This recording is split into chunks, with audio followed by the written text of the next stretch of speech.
first item of the meeting on the agenda will be a roll call. I will go down the list. Chairman present. Alex Boyle.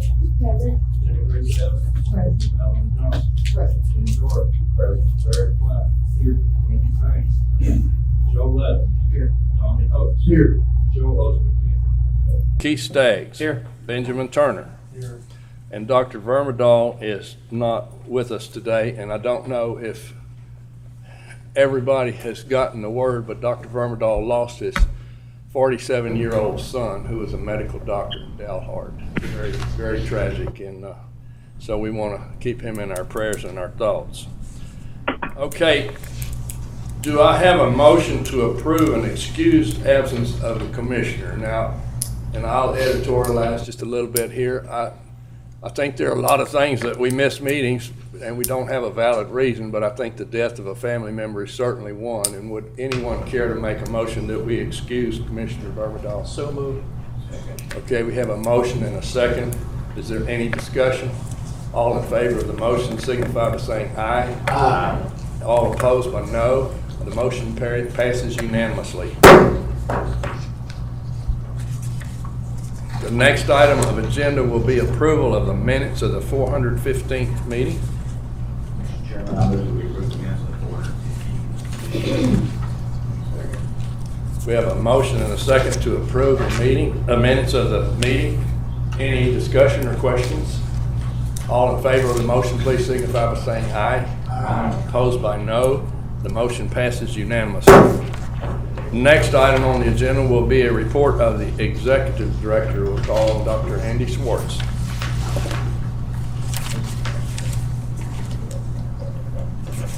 Good morning, Commissioners. So good to see you. It's exciting to see this room packed. In fact, here, a lot of interest. I appreciate you taking time out of your busy schedules and conduct the business of the agency. I have some good news to report on our full-time employees, the positions that we have filled. It seems to me like we've turned a bit of a corner. We have 185 people on the payroll now out of 215 FTEs, and that 185 is up from 170 that I last reported to you back in April. So I think things are going well there. I'm happy to announce and introduce Dr. Jessica Monday, our new state epidemiologist. So she'll be reporting to you later. But after a 2-year opening, we finally have someone in place there, and she is doing an awesome job for us. So welcome, Dr. Monday. We also have our program records department fully staffed again, and we're happy to have that in the field. I think we've got all the handful of positions filled so that we have posted. So I feel like things are looking up there. I wanted to mention the Rural Veterinary Incentive Program. I've talked to you about it several times. This is a 10 plus or 15-year-old program that the last legislative session was revamped and put under the commission's administration, and some funding was put in, $1 million was put into that Rural Veterinary Incentive Program to assist or to try to encourage veterinarians to practice in rural areas. So there's a bill that went through the legislature this session that I'll talk to you about a little bit more later in my report, but just wanted to let you know, thanks to Janine and Coggeshall and the rest of our staff, we were able to publish that or make that web page available now. So we've launched the application process for those rural veterinary incentive programs. And they're significant for someone who qualifies. It could be up to $40,000 a year for each student loan forgiveness if they work in one of those. So we're happy to get that up and going. It took a massive amount of work and a lot of legal loopholes and figuring things out over the years, and so we're happy to launch that program. I'm also happy to announce that audits of all of our CWD herd certification program birds have been done. That was a huge task. And if you remember, a year and a half, almost 2 years ago now, USDA audited our herd certification program and found some shortcomings. And so since that time, you've been working on getting the rules in line with the USDA's requirements, and we set about to audit every one of the 287 herds that were enrolled in the program. In that process, we ended up with 208 active herds, 79 herds either closed or were suspended or dropped out of the program. So that enrollment has decreased considerably. That's primarily due to our enforcement of the complete or physical herd inventory every 3 years. And that means putting hands on every animal in the herd and reading both IDs at the same time. So a lot of facilities couldn't do that, so they dropped out. But from a disease standpoint, though, Texas Parks and Wildlife requirements have been stepped up over the years. And so it's essentially like the herd certification program for all breeders now. We're testing all the mortalities, maybe considering testing before release, and maybe even be testing before change of ownership if things come about to some extent. We'll keep our eyes on that. Some more information will be provided on the CWD affected herds. We believe we're up to 9 this year. It's been just a massive flood of new herds. It's very concerning across the state.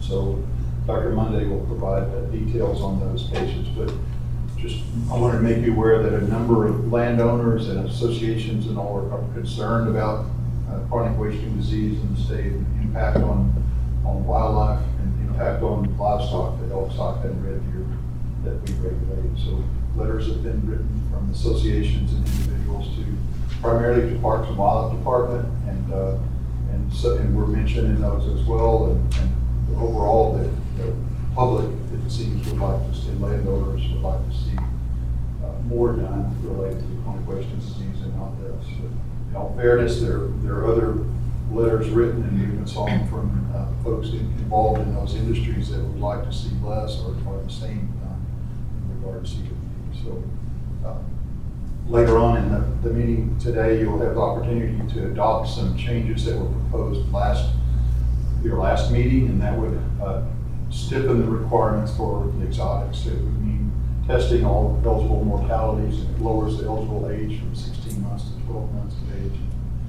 So those are things that before we had a rule requiring testing up to 3 susceptible species on a property in a year. Now it's an unlimited number. It's all that are harvested need to be tested. So you'll have an opportunity to vote on that later today.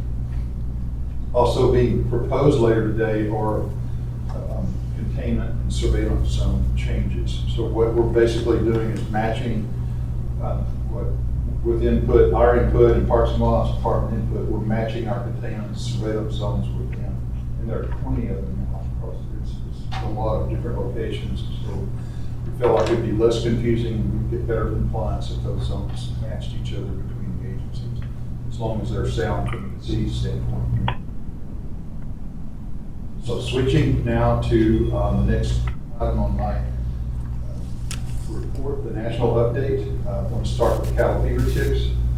And I'll mention the Rio Bravo buffer zone. This is an effort to establish a buffer zone in Mexico like the one we have in Texas, which is taken across the border, try to reduce the population of ticks there so it's less pressure on our landowners, our cattlemen, and our hunters in South Texas. I was able to attend the Binational Committee meeting in Chihuahua, Mexico, Chihuahua City, this summer, and we heard reports from Coahuila and Tamaulipas, and they are making progress on those projects. They're actually receiving development. We're anxiously watching what comes out of those studies and encouraging USDA program to build it so that we can take some pressure off, fever tick pressure off our southern border. On the animal disease traceability front, you were all aware, I'm sure, of the rule that USDA had proposed that would change official identification from the news tags, the visual tags only, to a tag that's readable electronically and visually from arm's length. And that rule went out for public comment. It's now, public comment period is closed. We, as the agency head, I commented in favor of that rule being passed. So USDA received 2004 comments on the rule. They're taking it under consideration now, and the best guess that they've had is that there might be movement toward a final rule after the first of the year. So, the important thing to note is it does not change any requirements for identification, only the device used. In other words, it's no new groups of cattle have to be identified that weren't before. It's still the sexually intact cattle moving across state lines. The rodeo and exhibition cattle have to be identified, and dairy cattle moving across state lines. All those groups still have to be identified. And no new requirements are part of that proposed rule. We're continuing to urge USDA to establish the capability to scan those electronic IDs at imports of importation from Mexico, particularly at Santa Teresa, which is where most of the cattle come from Mexico, and that's 1.2 to 1.4 million head of feeder cattle per year come from Mexico. Some of those cattle are wearing RFID tags, and what we're trying to encourage is that those tags be read as the cattle are loaded onto the truck. So if we have to do a disease trace back, we know exactly which consignment it came from. We can get accurately to the herd of origin in Mexico, or give them the information they need to get back. So we had some demonstrations out at Santa Teresa last year, and Allflex basically won the bid. They're going to install their low frequency readers there. They're just waiting on USDA to finish that agreement with the port facility, so that work can happen. On another front, the Asian longhorn tick, I know you don't want to hear about yet another tick. This one is of great concern to us.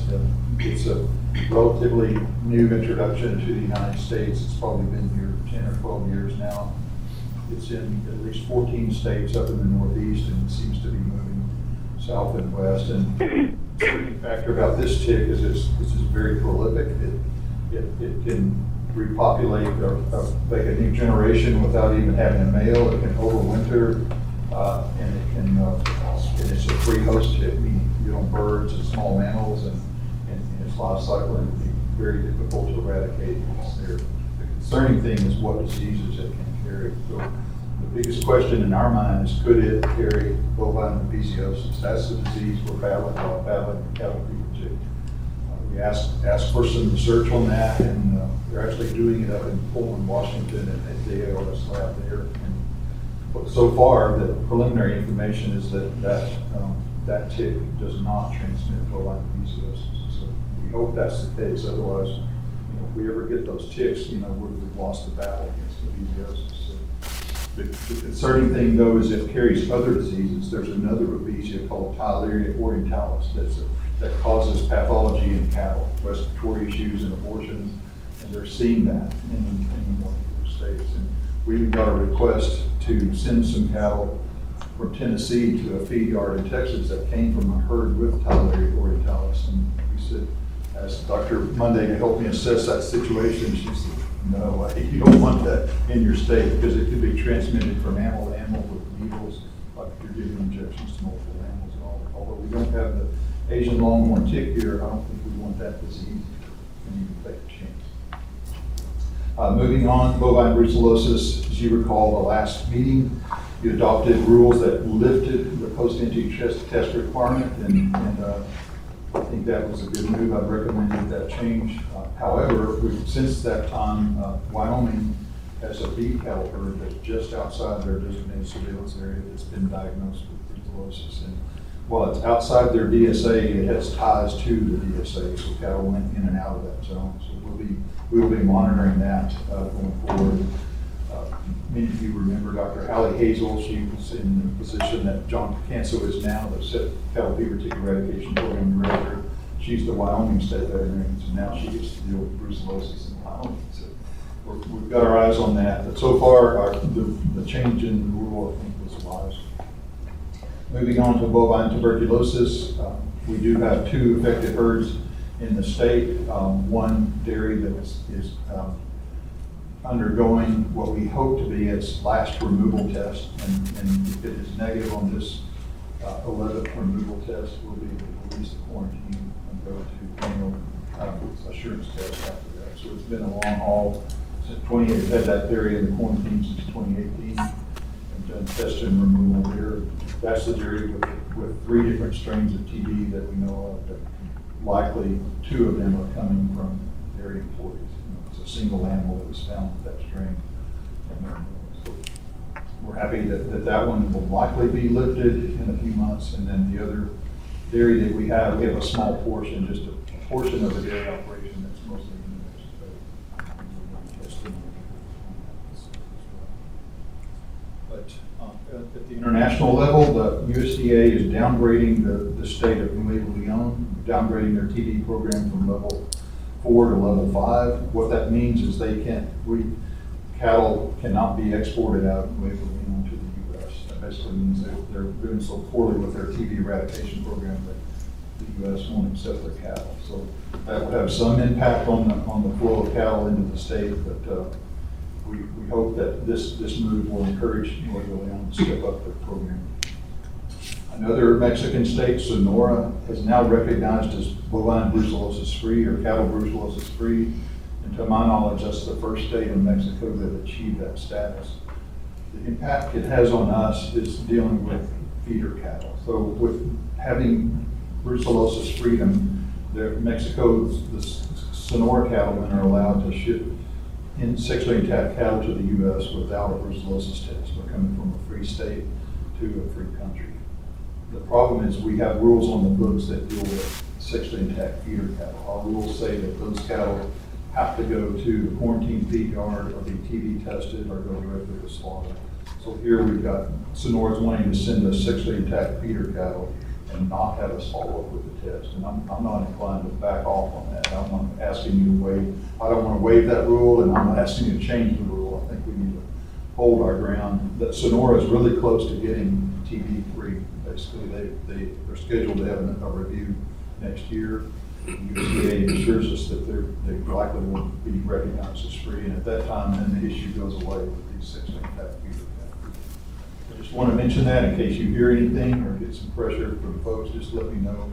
But I intend for us to hold our ground on that stance with your support.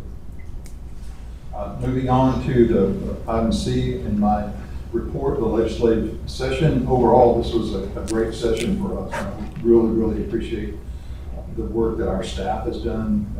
Juan Alfaro is our legislative liaison, did an outstanding job. Janine Coggeshall and Myra Science both were very instrumental in guiding us through this process, and we're thankful to have the industry support in our budget request and all the things that went down.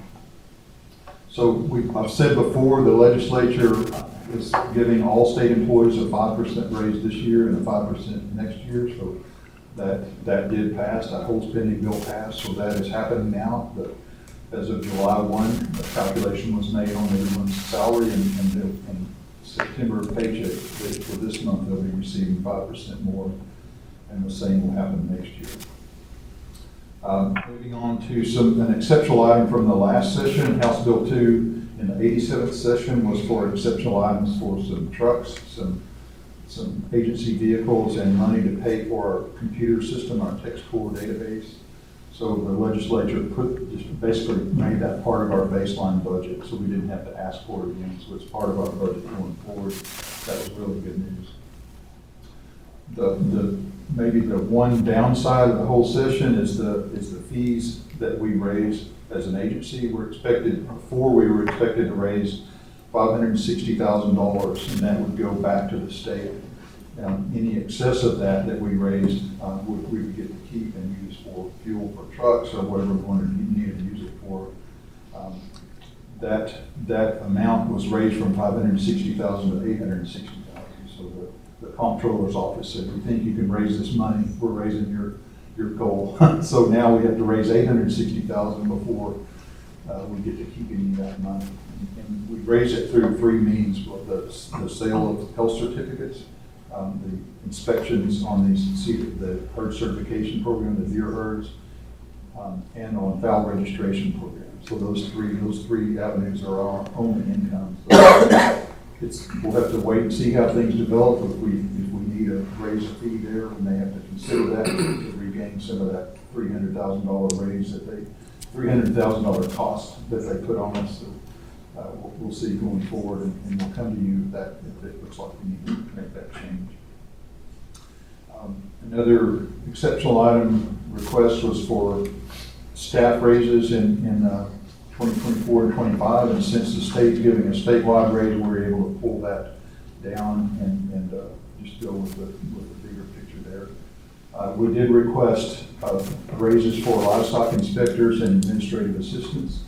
And that's because we had such a high turnover rate in our livestock inspectors. We get around 30% of our new hire, of that population of employees was turning over every year. So we recruit what seem to be good candidates, get them trained, and then they would leave for another job, usually a higher paying job. So we asked for a 10% increase for and that's over half of the agency, about 115 inspectors and administrative assistants, and the legislature recognized that need and has awarded us that 10% raise. And so those inspectors and administrative assistants will see that in their October paycheck for the starting September 1. So we're happy to have that in place, and we're adjusting the career ladder and our job postings and everything, plus the 10% there. So we hope it'll increase our ability to recruit and retain employees.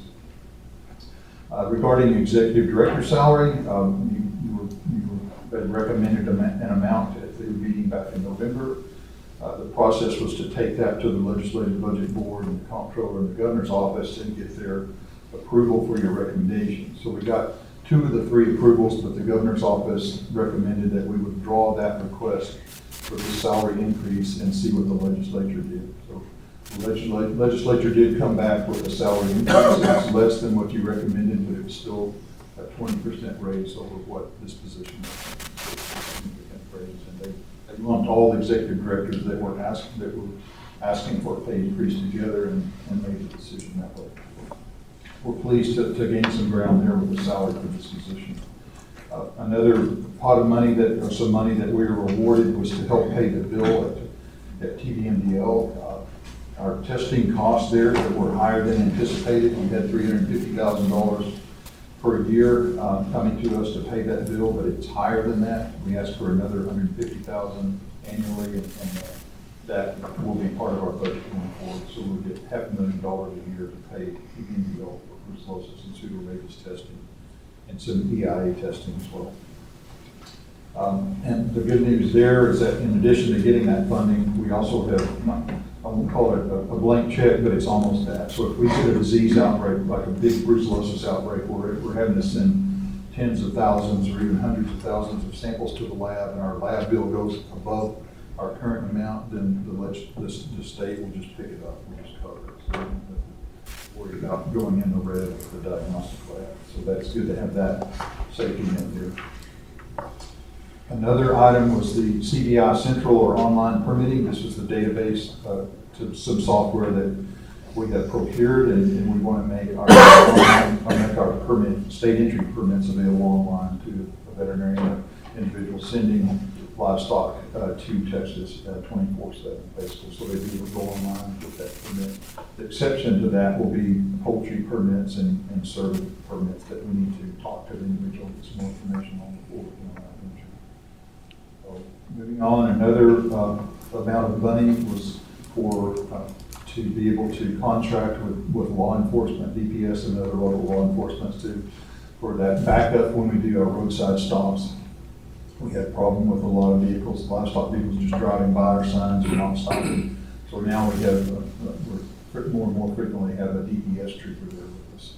They're able to go pursue that vehicle and either bring them back or have us go up and do that inspection. So word gets out quickly that we've got DPS troopers with us, so they start going around. I saw it on social media, said, oh, go this way. And so Bob and his team go over there where they're saying go, and he stopped them over at that alternate location. So it's a bit of a cat and mouse game, but we feel like we're doing a much better job of enforcing our entry requirements through this resource. Another bill that we were very happy was passed is what we call the confidentiality bill. And I talked before with you about secure food supply plans, that's secure beef, secure eggs, secure pork. These are biosecurity plans customized for that particular operation, and they would come into play in a disease outbreak. So with the highly pathogenic avian influenza outbreak that's still going on in the nation, there were producers in those other states that wanted to send eggs or poultry products or even live birds to Texas. And so they were inside a surveillance zone around one of those affected blocks. And so the first question we had of that other state is, do they have a secure poultry supply plan, and do they follow it? So, and And then if they did, then we were able to allow those products or those birds to come in. It would be the same in Texas for poultry or swine or cattle that needed to move out. We want our producers to have a secure food supply plans, and we have a staff who's working to develop those with the industry. What we're concerned about is that information that's provided, it can be sensitive. It's a map, it's a layout of your facility, where you receive cattle, where you receive feed, where your visitors can come. It's a lot of secure information, and we want to be able to protect that. So this bill allows us to do that. It's information given to us, confidentiality, and it's protected from records. So we're happy to see that. We're also that the House Resolution 1296 by Representative Kitzman. That was a fun day that congratulated Chairman Locke on his introduction in the American Volume Readers Hall of Fame. That was a good morning to have your family there. That was a good experience. So,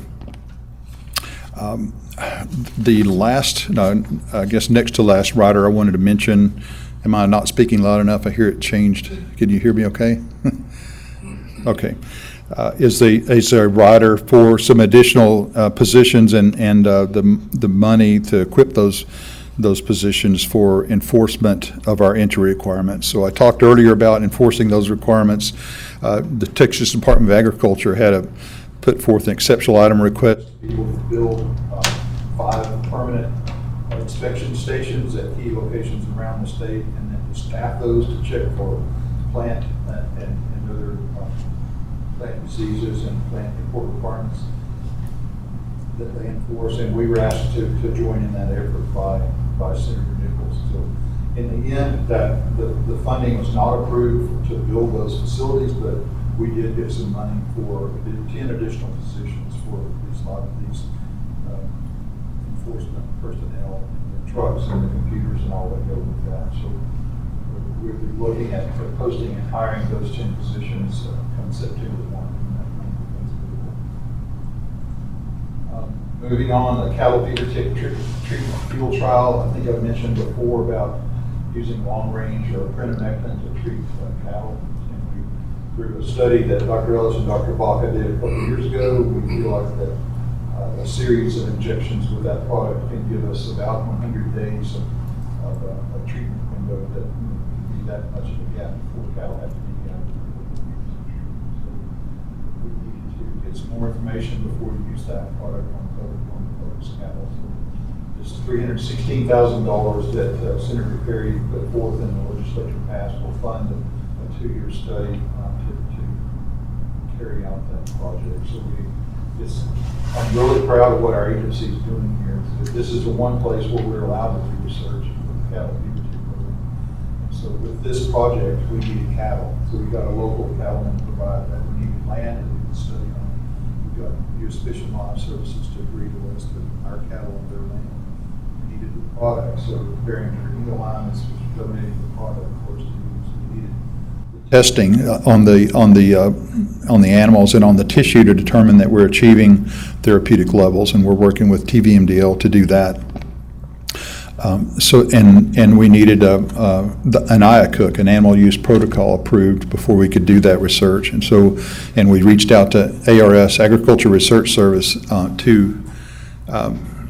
to give that support to us. And we needed a veterinarian outside the agency who could do emergency work on our animals. And so we've got, 6 entities involved in this one project. And so I'm really proud of what we're doing there and hope for a good outcome.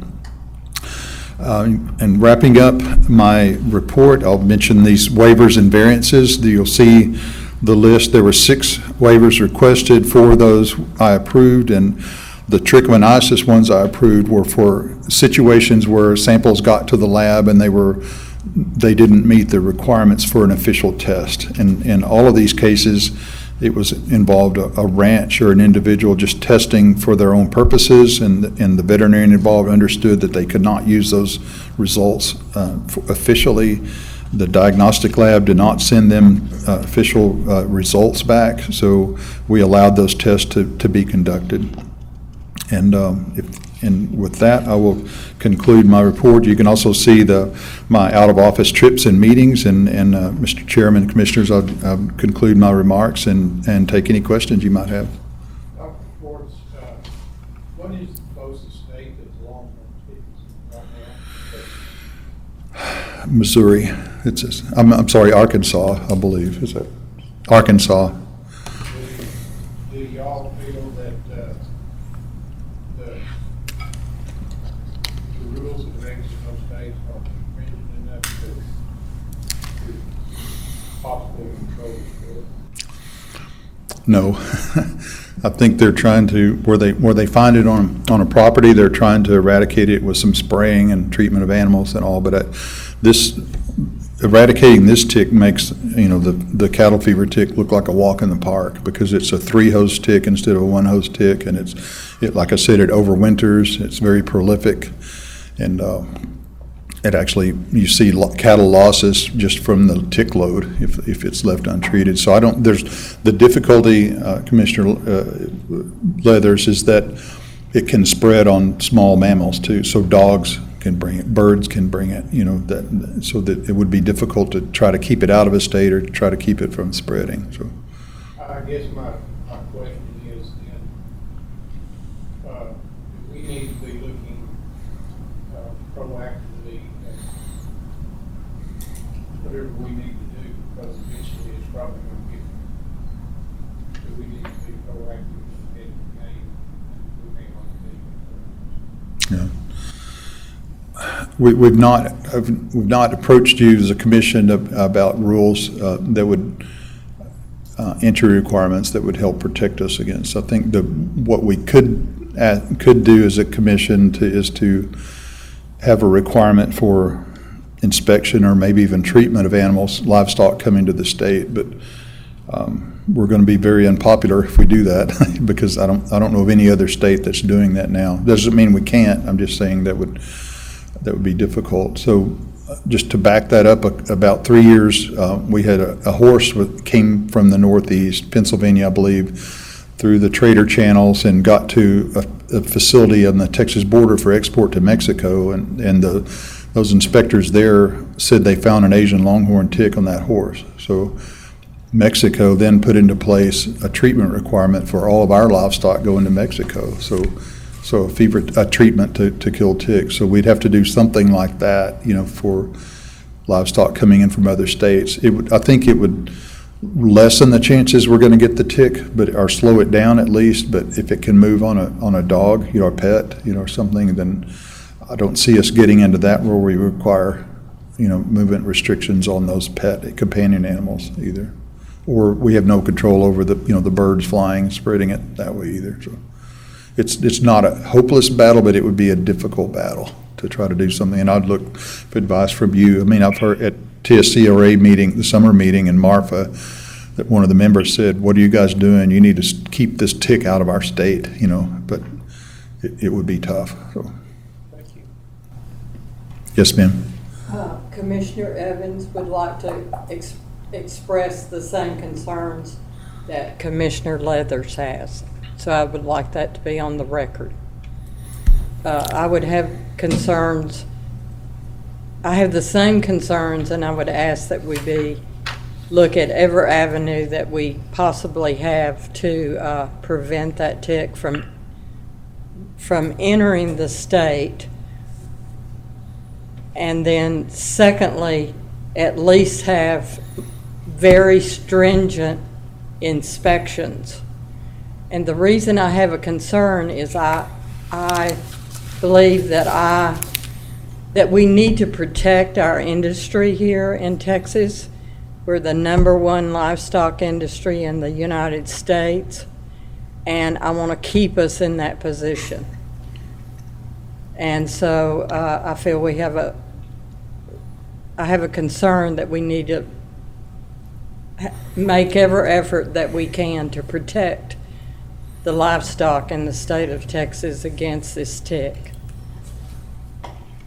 And we might work with our universities, and then of course with the industry reps. We've got a lot of smart people along with smart people in this agency, and so it's a good time to look for new answers for new situations. Duly noted. Thank you. Other questions or concerns? Mr. Chairman, I move that we approve the waiver request and variances as presented today. Second. Okay, we have a motion that we approve the waivers and variances as presented. Is there any further discussion or questions? If not, all in favor of the motion signify by saying aye. Aye. Opposed by no. Motion passes unanimously. The next item, thank you, Dr. Schwartz. The next item on the agenda will be a presentation of field animal health programs and disease traceability activities. Dr. Angela Lackey. Good morning, ma'am. Good morning. Thank you, Chairman, and thank you. Good morning, Commissioners.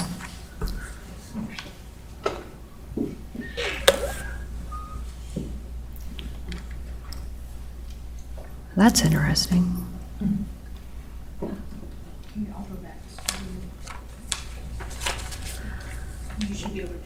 There we go. All right, so my outline this morning is pretty typical of the format that I've been following. So I'll be able to click through that here fairly quickly. Dr. Schwartz has already alluded to our field or our staffing situation overall as a agency, but focusing in on field staffing, I looked back and we are finally back at our pre-COVID levels in the field. We've got a little bit of contingency there with only 10 vacant positions that are currently out there, but we hadn't seen that number get right at 10 for a couple of years now. So that's been great news for us. We've been able actually to add some staffing in the Laredo region to help with corn feeding and putting out molasses tubs, working jointly there with the USDA. So we've been happy to do that where that need has been expressed.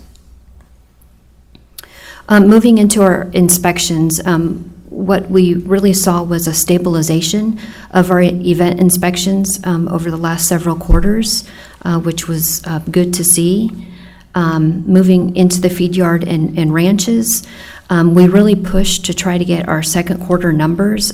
So those reports needed to be in by the end of June, and we pulled them right after the holiday, the 4th of July holiday. So I do feel like we might see some adjustments in my next report. Some of these numbers with the feed yards look like they're down, as well as with our feral swine holding facilities. So I really feel like that's just a timing issue and not any cause of alarm there for those numbers being lower.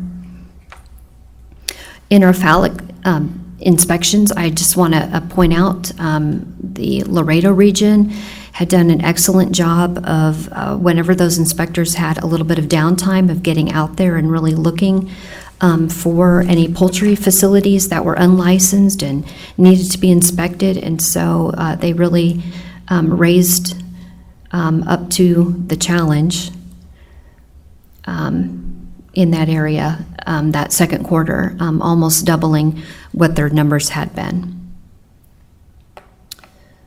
Our livestock market numbers appear also to be very stable, as with our livestock shipment numbers. Those numbers over this last year have trailed where we had been in 2021. However, we are still meeting our performance measures with the legislature that we are reporting.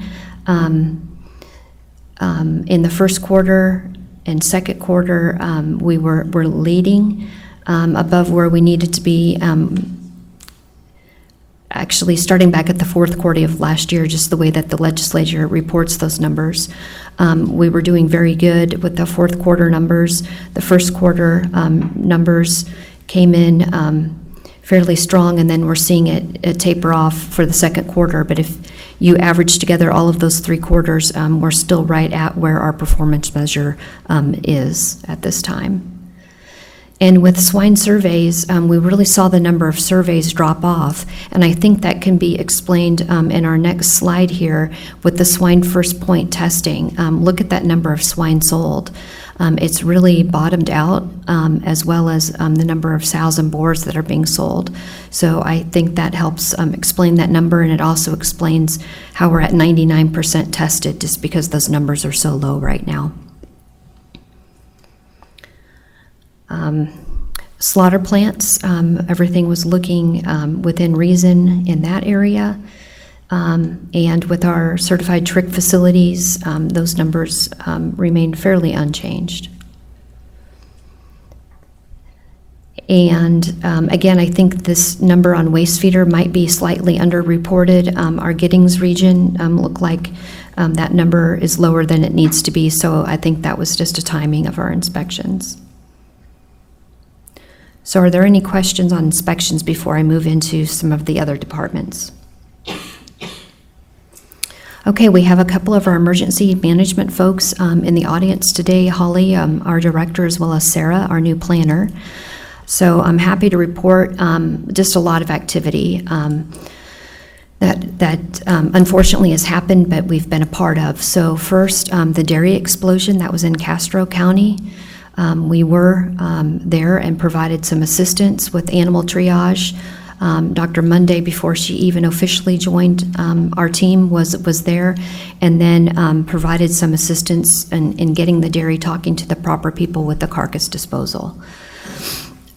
Also, panhandle flooding of 3 feed yards. When people pass through the panhandle and you see those flooding signs, it's always a little bit of a head scratcher, but it really can flood up there. And so we saw that one feed yard was greatly impacted, and Dr. Schwartz was able to go up there and visit and see firsthand what was going on.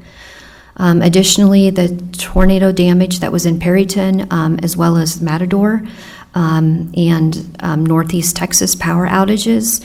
We provided assistance, and flooding again in Montgomery County, and actually helped with the rescue and relocation of some animals in those locations. Moving on to our internal training and preparedness, just a lot of activity going on there as well. We are officially in hurricane season, so prior to that, we always try to have what we call our hurricane huddle. This year it was rolled into an overall state hurricane exercise. What we decided to do was to bring in our response partners, and we were able to bring in a new one. So the ASAR, or the Animal Response Operation Coordinating Center at the AROC, brought in animal search and rescue here in our facility with our other response partners, and they are a non-governmental organization, and they help primarily with companion animal rescue needs and sheltering, and that's something that our agency greatly needs because we're not experts in that area. We're really focused on livestock, so we really welcomed some of those types of partners to come in. We have 2 compost subject matter experts, and they are now out there actively looking for different carbon sources so we can start a list in the event that we need to depopulate and do any composting. Here in Texas, we'd already kind of have a go-to there, and I know they've got some additional planning coming up in Oklahoma, with an exercise coming up where they're actually going to be euthanizing and doing some composting up there, and Oklahoma gladly let us come in and watch that operation. So that's coming up here in just a couple of weeks. We've been also doing more planning for high pathogenic avian influenza, and we've got a scenario coming up just at the first part of August in a county, Gonzales County actually, and we're bringing in our USDA partners as well as others and just walking through what that's going to look like for an area of Texas that does have a higher population of birds. And then also Sarah has helped the department finalize updates to our co-op plan as well as the animal response plan and our field guides that are out there. Dr. Schwartz also mentioned secure food supply plans. We've got a lot of work to do yet in Texas, but we are making good strides. As I reported, made this report, we're higher than 40 now, but we've got 40 secure beef supply plans. We've started working with cow-calf producers, so their plans also fall into the beef supply plans along with feed yards. We're anxious to get started out in the dairy arena and get some of those plans written. And I know we've got Chance who's attending sheep and goat meeting this week, and so hopefully we can get some interest in writing some sheep and goat plans as well. We did create a secure food supply plan and enrolled these folks in our enterprise system, so we're keeping track of them in TextCore. We haven't actively started housing those plans in our software, only because we finally got that House Bill 3257 approved to where that information could be kept confidential. But we've worked with industries to make sure that those plans are being housed elsewhere, and so we still have access to them to get those reviewed, but we haven't brought them into our systems, as of yet.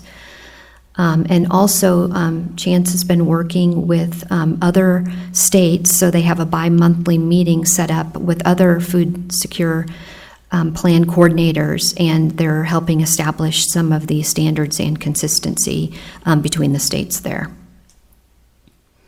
As far as outreach, we had a good group of people attend the TDEM conference in June. That was up in Fort Worth. We had a nice booth, and a lot of people came through and had some discussions with us there. Our EM specialist, Dwayne, has visited over 10 counties so far this year, which is terrific. He's on a great start. We hosted another major commercial poultry company in a high-path preparedness meeting, just talking through what that company's capabilities would be and answering questions about what they could expect if anything were to happen here in Texas and involve their company. Also, our EM specialist spoke at the TDEM conference, as well as the ACO Health and Safety CE meeting in Kingsville, Texas.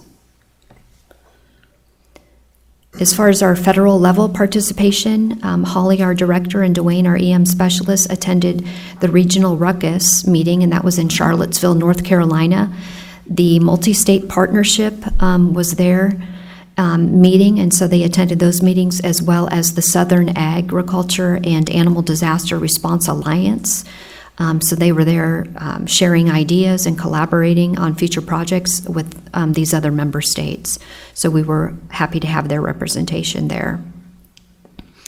Oh, that slide slid down a little bit, but Rex is here in the audience. Our authorized personnel numbers continue to be very strong. He's working hard at keeping our postmortem CWD collectors as well as our veterinarians trained up. Also, when compliance presents some of those numbers, you will see that it looks like we've got a lot of compliance activity coming out of Travis County, and Rex certainly is part of the reason for that, of turning in non-compliance action request, and making sure that we're addressing all of that there. And he's done a great job there, so I just wanted to recognize him. And again, I'm sorry that these slides are sliding off, but you have the full set in my report. At the time we had put together these ADT statistics, we were sitting right at 950,000 RFID tags that we had distributed over the last 2 years, and a couple days ago we just went up over 1 million tags that we have distributed to cattle producers as well as veterinarians.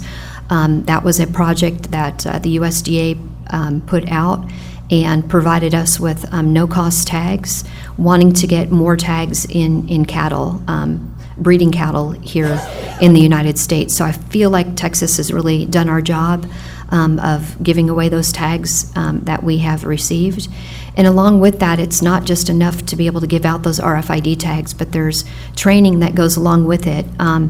And we've also been able to give out and give training to veterinarians. Over 128 veterinarians have received readers.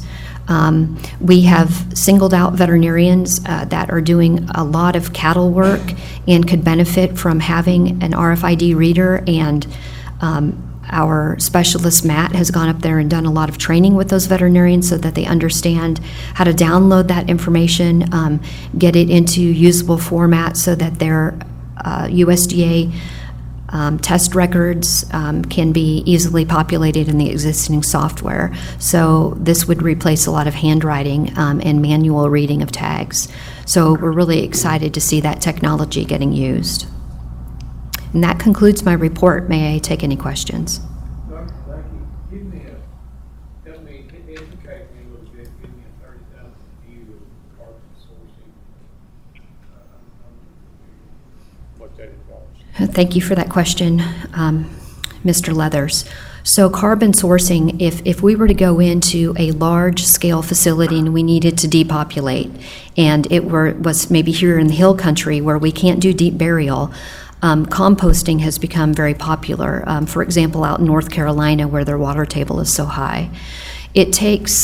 So I'm not the subject matter expert, but I think it might be at least a 50-50 ratio of an animal carcass to a carbon source that you would mix together and allow that energy to heat up those animal carcasses and essentially decompose them very, very quickly. And so over time, what you have is just a really nice compost pile that you could put out as a fertilizer source. So that's what we're looking at, is where could we very quickly get a hold of those carbon sources? We don't have a huge forestry business anywhere in Texas other than out east. So, and all of those sawmills already have customers for the byproduct.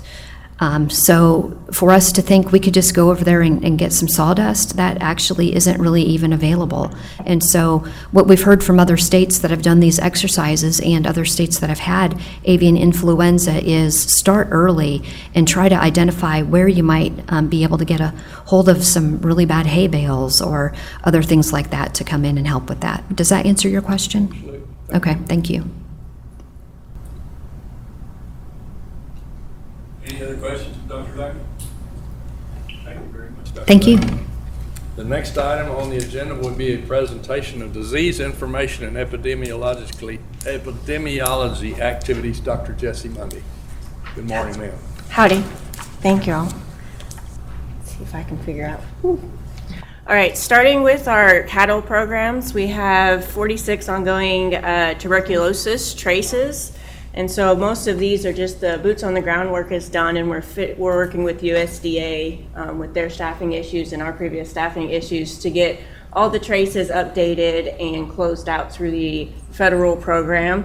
We have 0 current cattle brucellosis quarantines, but we've managed up till May to do over 7,498 tests through the program with TVMDL. That's not animals, that's testing, because if there could be multiple test methodologies per animal, but it's still a pretty good surveillance program.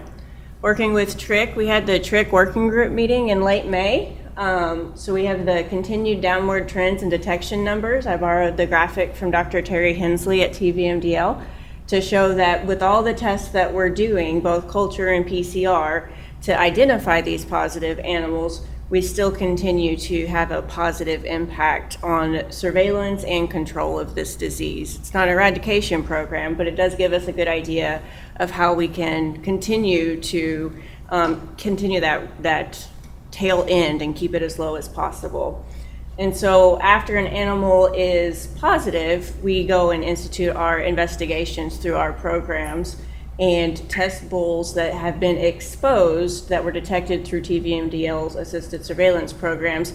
And even within our investigations, so the high-risk animals throughout the year, we're finding less and less animals that surveillance and then follow-up confirmation within those exposed premises have located. And so looking at the positive herds by county across Texas, and so the colored in region or counties within the regions have had TRIC detected, and we have responded in those counties in 2023 so far. And then in the tick zone, we've closed out the trace investigations for our Kennedy County positive, and we've even had one of the areas released down in May 2023. For our tick and ectoparasite surveillance program, we've identified or tried to identify 1,341 ticks. And so we continue to send those in and monitor. And this would be the program that would catch or did catch the Texas longhorn tick when they're collected and submitted. So moving on to horses. We continue to have high numbers, even with previous years, for EIA and Pyro, and have our Pyro positive numbers are staying pretty consistent. We have had one confirmed EHM, or herpes virus 1 neurologic syndrome horse in Grayson County, and that was responded to with our animal health programs. and that area has been released. And then vesicular stomatitis, there's been one horse in Maverick County that was confirmed, quarantined, and then released. And we've continued a pretty active surveillance program through Dr. Lackey's staff support and with USDA to make sure that we'll catch those cases across all the susceptible animals, not just horses, and continue during this year to follow up with those cases. And so SERVIDIV programs, chronic wasting disease. In 2016, we started with chronic wasting disease positives, both in Medina County. In 17, stayed in Medina. And then when we had the positives in 2020, it expanded to Kimball. In 2021, it started to heat up, and we had an expansion that was quite noticeable across the state of Texas that followed a little bit through 2022. And now in 2023, we have 8 so far as of with the second Zavala on July 5th. And so we're spreading across Texas. And so looking at the ones that we have had so far, the first one in Zavala County was a breeding facility. It was confirmed on March 10th in quarantine. There was 3 positive animals detected in the initial surveillance antemortem program. They were confirmed post-mortem, plus when they euthanized those animals, they turned in another one that looked less than healthy, and that animal was positive as well. There was no prior trace history that would have indicated that this place was in the high-risk group. This one facility has 5 traces, 1 in, 4 out, and 1 has been released so far. Our second one was in Washington County, and it was confirmed on March 7th, 2023. It was also detected using our antemortem or live animal surveillance program, and they did another follow-up live animal test on this animal's tonsil, and then the post-mortem testing, it was positive as well. So this one facility has 23 traces. We have 19 in and 4 out to follow, and 2 of those have been released. The third one was in Gonzales County. This was a trace-in breeding facility linked back to the Uvalde County one. It was confirmed in mid-March. There was 3 positives. 2 were found using the antemortem test. 1 was a postmortem test, and there was a 4th postmortem positive animal in April. This has since been completely depopulated. And Texas Parks assisted with that in June, late June. The 4th one was in Hamilton County, also a breeding facility. It was confirmed on March 21st. Dead animal post-mortem, or it was the antemortem tonsil through the surveillance program, and confirmed on the post-mortem after the animal was euthanized. This ranch is receiving indemnity from the USDA, so we're working through a very detailed herd plan for them. Had no prior trace history associated with it, no increase in risk. It has 11 traces associated with it, 8 trace outs, 3 trace ins, and 2 have been released so far. The 5th one we had was in Frio County. It was confirmed in early April. There was 1 positive on a dead animal traced out to the 2015 Medina County herd. And this one facility has 17 traces associated with it. So we're doing 15 out and 2 in. So far, we have had 4 complete that and closed out.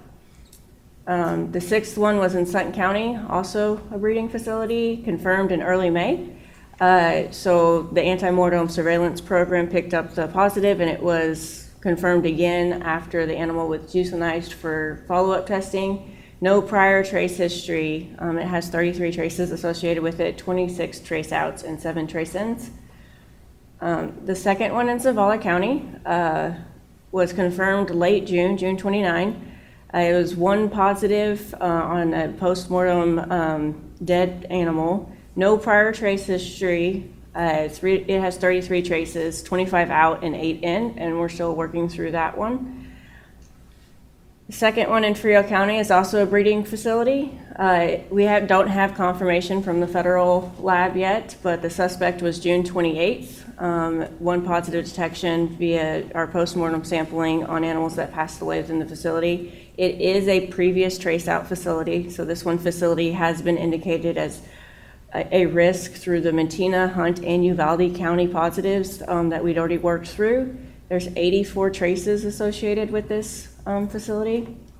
79 of those are trace outs. Some of those have overlap with other places, 5 trace ins, and we've had one suspect that we're still waiting on confirmation from the federal lab that my team is starting to put together the trace information for in preparation for that being confirmed. And this one is a trace to the number 2 breed, the large trace herd. So they were responding to that trace before we had confirmation and found a positive. And that's CWD and Animal Disease Program. So that's what I have. I'll take any questions. Yes, sir. And this may be a question for Dr. Schwartz, being as you're new, of all the positives are detected, CWD, that we found, how many show clinical signs of the disease? Got any ideas?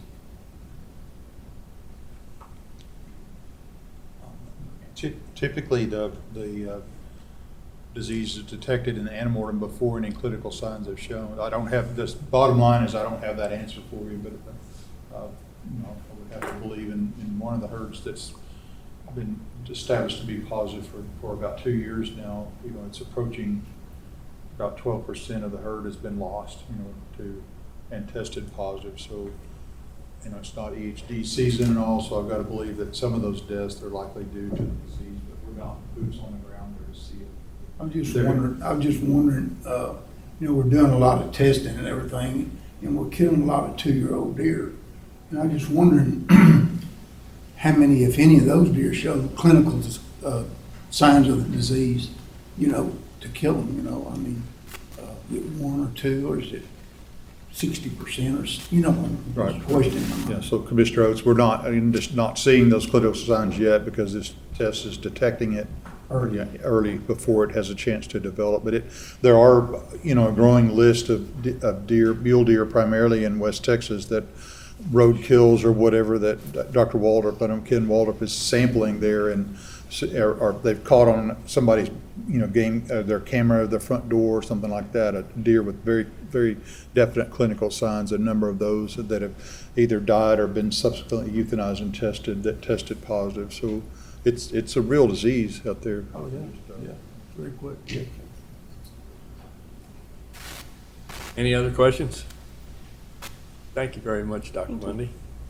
Our next agenda item will be a presentation of USDA Veterinary Service Programs, Mr. John Picanso.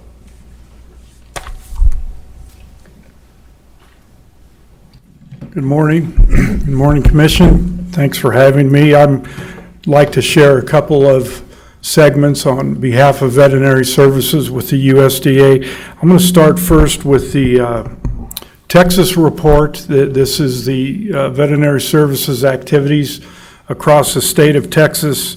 Dr. Ami Mehta was supposed to present today. She sends her regards and apologizes for not being able to share these reports with you. Dr. Mehta is still the acting area veterinarian in charge for Texas, and an update on that position is that the vacancy has closed, and Veterinary Services is now reviewing that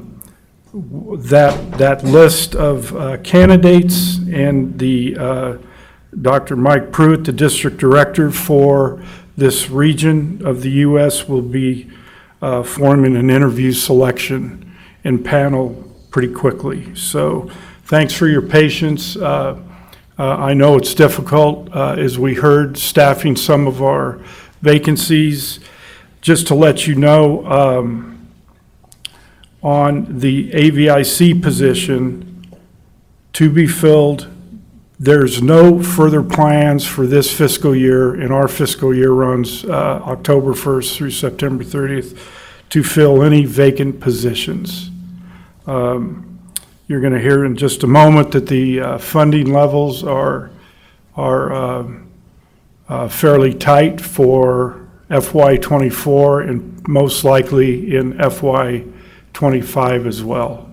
And you'll hear in the cattle fever tick eradication program report that we're kind of in a small deficit right now, and we're trying to wing it through and figure how we can get out of this fiscal year with the deficit that we've got thus far. In terms of funding with cooperative agreements, FY24 is set to be the same as FY23, so we don't anticipate any additional funding for cooperative agreements due to budgetary constraints that I've already mentioned. Maybe, possibly, the animal disease traceability may have a few more opportunities to acquire more funding with that program. The National Disease Preparedness Response Program is VS refers to NADPREP. That announcement is due to be made at the end of this month. Farm Bill funding is to be made available, and we're certainly encouraging TAHC to take advantage of that data call for those announcements, and that may help you out with your response efforts here in Texas. CWD funding with indemnity, we've depleted, other than one herd, we've depleted our funds for this fiscal year. So I think that's noteworthy that if we do see more of these herds pop up, that better get on the phone with Dr. Mehta and get some indemnity funds squared away and start those discussions early. All other positive herds except one new herd have not had indemnity requests submitted, have had indemnity requests submitted, and that'll be the priority for FY24. So whatever is found to be infected, we'll get those on the list to try to get those indemnified in FY24. And then in relation to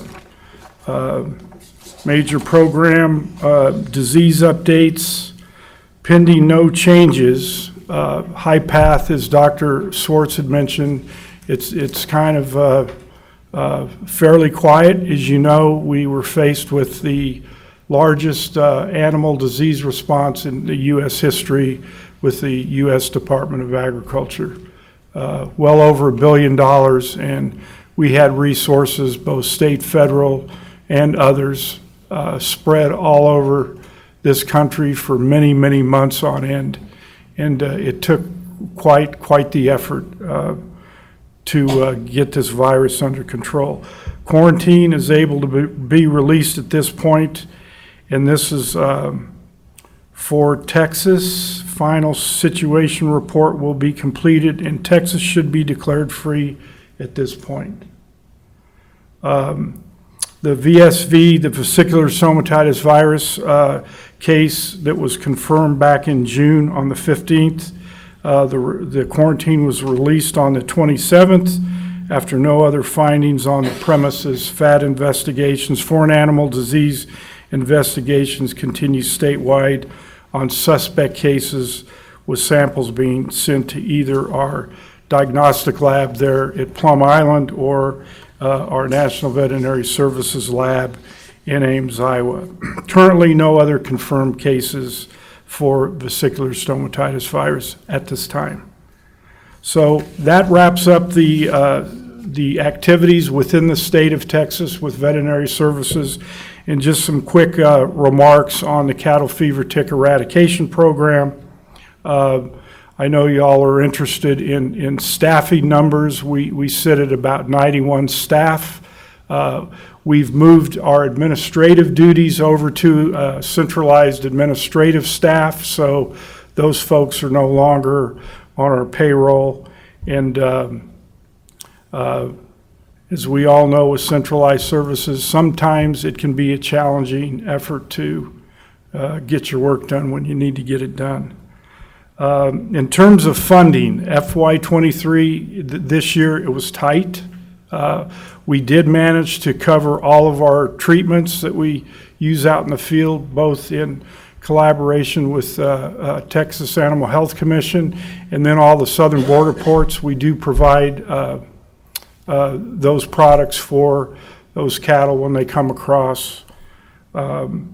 We will not be able to support new vacancies, and we're going to be challenged with staffing positions. That's for the duration of FY23. So out of those 91 staff, we are not going to be able to add more personnel through September 30th. And it's unlikely through FY24 that we'd be able to bring on additional staff. I'm sure y'all watch the news from time to time, and the funding discussions there with the U.S. Congress is always interesting, and we've got one segment of the political party that is really conservative, and thereafter some really significant budget cuts, and it could be a chance for us to have our deficit or our funding even further reduced. So it's FY24 is going to be a big challenge to manage, just to give you a heads up. So when we provide further reports through FY24, it's going to be just taking care of business, and we really won't be able to do much above that. We are going to cover all of our treatments, so that's our Coumadin, our Dectomax, our BM86 vaccine, our medicated corn, our medicated molasses tubs. We will fund all those to the same levels that we funded in FY23. Two pieces of research that I definitely wanted to keep intact and funded is the Northern Arizona State University. They help us with population genetics. They can identify with our infestations of where maybe these ticks have moved around, and we're able to react a little more quickly to those areas and give us more depth into the insight of maybe where these ticks could have moved, whether it be on wildlife, illegal movement, or perhaps a neighboring premises. So we will fund that at the same level as we did last year with the Northern Arizona University. And then Dr. Don Thomas there with the Agricultural Research Service in Edinburgh. He does our acaricide resistance testing, and those are the two biggest tools that we really have for us to support the program out in the field. So we can see if these ticks are becoming more resistant to those particular acaricides, and we will strategize and have discussions on maybe trying something a bit different in the arsenal. And as we have reported before, you know, the nilgai present a very unique challenge to us, and still to date we don't really have any treatments available for those exotic wildlife. I'm going to kind of slide into the strategic plan. I think I've mentioned with you and shared with you before, there's 4 goals in that plan, and there's a reason I'm going to mention it here in a second as to why it's the importance I want to bring forward to you. And just quickly, those 4 goals, the first one is to address current prospective challenges to cattle fever tick eradication and mitigation strategies. The second goal is to safeguard American agriculture through partnerships. Goal 3 is to develop program analytics capacity. And lastly, Goal 4, optimize management and workforce capability and capacity. We've made great progress on this strategic activity across all 4 goals. I'd say it's a 5-year plan, strategic plan, FY21 to FY25. So we've got a little over 2 years left to complete all this work. There's 153 tasks. Some are very, very large. Some are politically challenged. Some are funding challenged. And so we continue to work on the really high points of moving the program forward as effectively and efficiently as we can. With that, the plan was created because of 7 reviews that have been conducted on this program since February of 2018.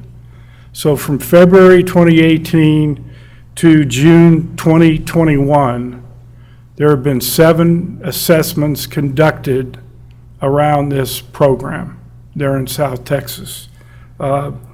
Some were technical, some were organizational, some were workload analytics that were done, internal, external, scientific research, producer impact focused, etc. And the reason I'm bringing all this up to you is to mention House Bill H.R. 2420 that has been sponsored by Representative Monica De La Cruz. She's with District 15 here in Texas, and she has submitted this sponsored this bill for consideration. It's the name of the bill is the Cattle Fever Tick Eradication Program Enhancement Act, and it's calling for the Secretary of Agriculture to offer and enter into contract with a covered institution under which the covered institution shall conduct a review of the program. So essentially, another review now, a congressional sponsored review. And I do want to point out some language in the specific bill. I know TSRA and Texas Farm Bureau have supported this work. I'm not sure if they're in the audience. Forgive me if they are. And I've been in communication with them.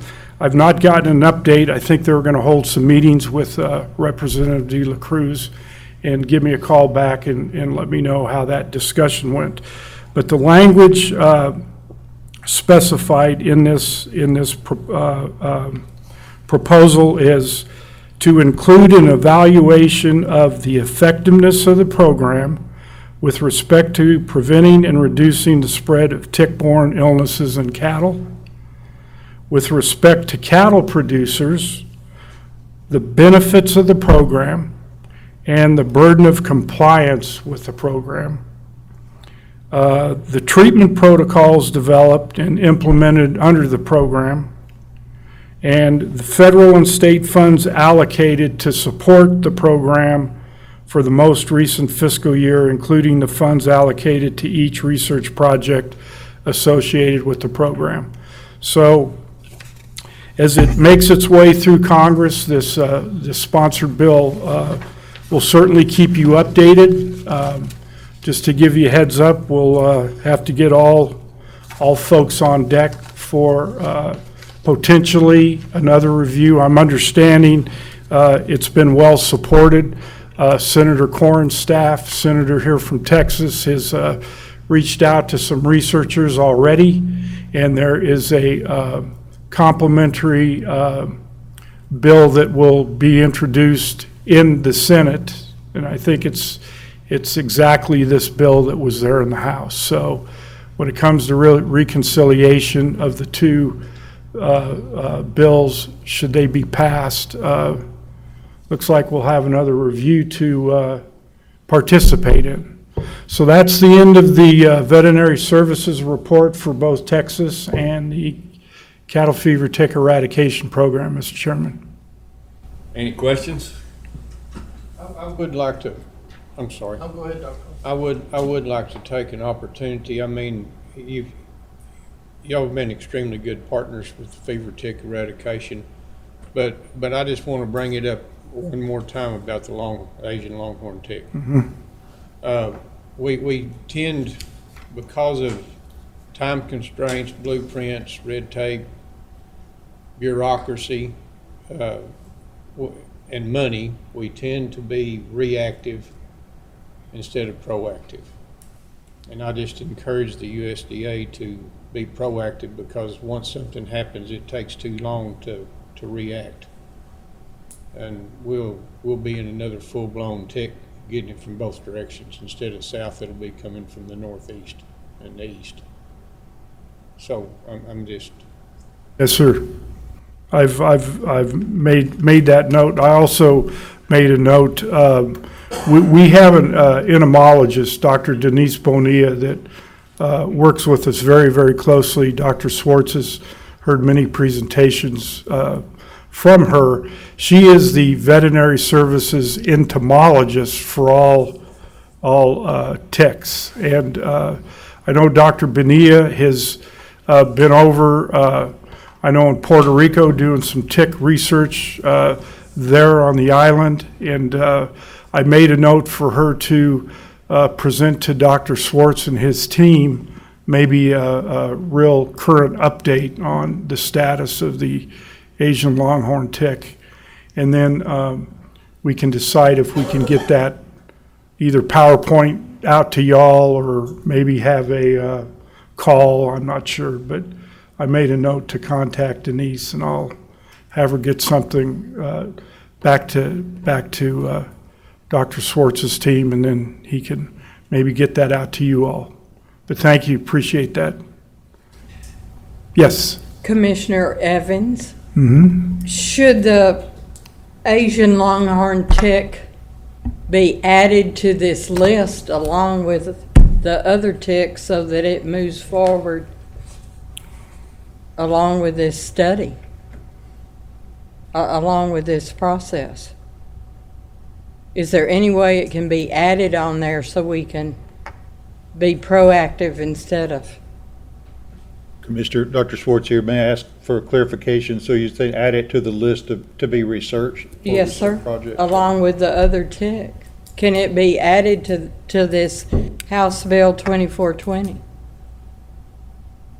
My understanding of that House bill is a review of the cattle fever tick as it exists now. You know, is it effective? What is it costing? What's the effect on Right. the producer? So I think it's a review of a program that exists. I think what we need, and if some was happening, is research on Asian longhorn tick and control methods for that tick, you know, so. So it can't be added on as a Well, we don't have a rider? program for it now. This is what he mentioned, the House bill is reviewing a currently existing Right. program. We don't have that. I'm just trying to jumpstart it. Understood. Because I do know when I went to Washington, some of this stuff gets shuffled around, and if the industry will come forward and reprioritize an item, and of course that would be the industry, that wouldn't be, but the industry and the commission come together and help prioritize this as an item, then you can add it on. And your farm bill's coming up for review. Right. So you certainly want it on that farm bill. Yeah, thank you. I'm going to look into the Farm Bill language as well. In terms of the House bill, I'm not sure if it could be added, but I'm guessing if you all contact your legislators here in Texas, I'm sure they can at least get word back or contact Dr. De La Cruz's office there in District, I think it's 15. Maybe have a chat with her. There could be an opportunity, should this bill be passed and the review is conducted, there could be an opportunity to include the Asian longhorn tick in discussions, because I'm not sure how this contract would look and who would be included, but hopefully they will come to us looking for some ideas on how to go ahead and conduct this review, and we'll certainly turn them over to our industry partners and you all as a commission and many, many others, researchers, producers, and see if it gets some attention maybe in their review, and I think that gets to maybe both your points to maybe try to get in front of this a bit more and and use a congressional, again, if passed, use a congressional bill to maybe kickstart a little bit more. Yep. Well, I think you've got two opportunities, Commissioner Evans. This bill, plus keep your eye on the Farm The Bill Farm for Bill. monies and for research monies as a project. Yes, ma'am. I had a question, Commissioner Staggs. Where is USDA in discussions regarding vaccinating for HPAI in terms of the trade with? That's a great question. There have been a lot of discussions, both early morning and late night, about that specific topic for high-path avian influenza vaccination.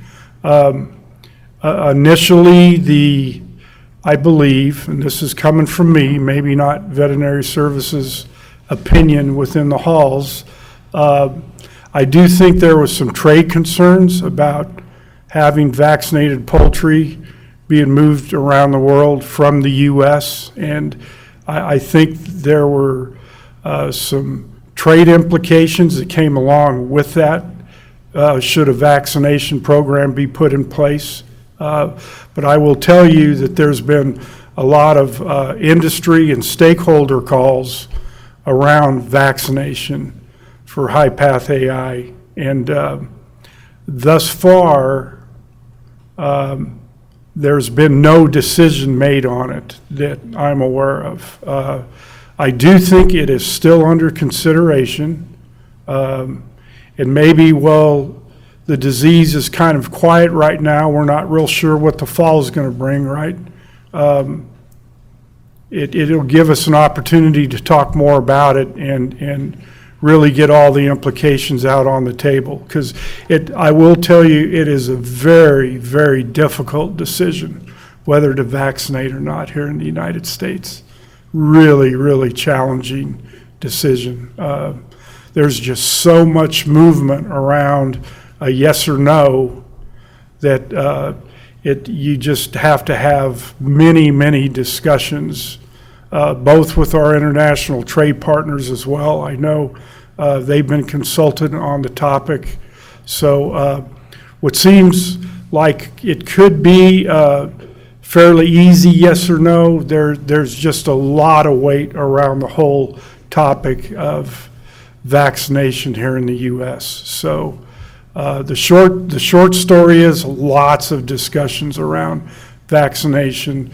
I don't believe, unless Dr. Swartz, you've heard maybe in the last week or two, I don't believe veterinary services or the U.S. has really made a decision on that, correct? That's my understanding as well, John, is that Yeah. it has been discussed a lot in that Southern Animal Health Association Yeah. meeting where all the southern state, all big poultry producing states, were several discussions on it, and it's debatable, and it's exactly as John said, it's the impact on trade if you do vaccinate. So if you can stamp out the disease without vaccinating, the feeling is that's better, although it is costly.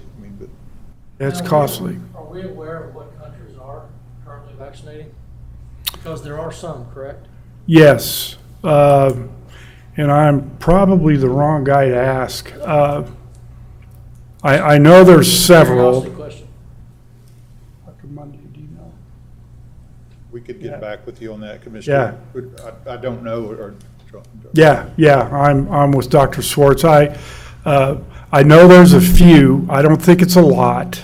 I'm thinking Japan's one of them, and a few others in that area. Sorry. Thank you very much, Mr. Picanso. We appreciate you being here. Thank you. USDA is a great partner, and we appreciate y'all. You bet. Thank you. Our next agenda item will be an audit subcommittee report from Mr. Joe Leathers. Mr. Chairman, audit subcommittee met this morning with Mr. Monday Rufus about the audit of the communications department. And I've got to applaud the communications department because there were no deficiencies found. And I think that's a big feather. Mr. Rufus gave us the audit of the audit plan for 2023 and 2024.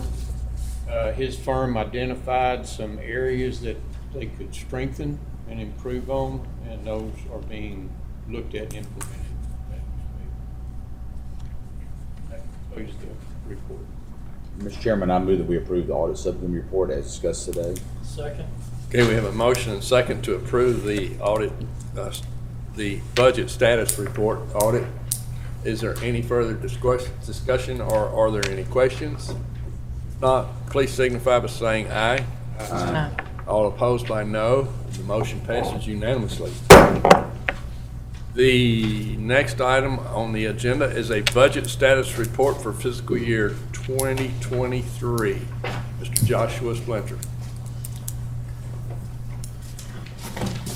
Good morning. Perfect timing. I had a blowout this morning on the way in, but just got in. So we will start with the fiscal year 23 wrap up.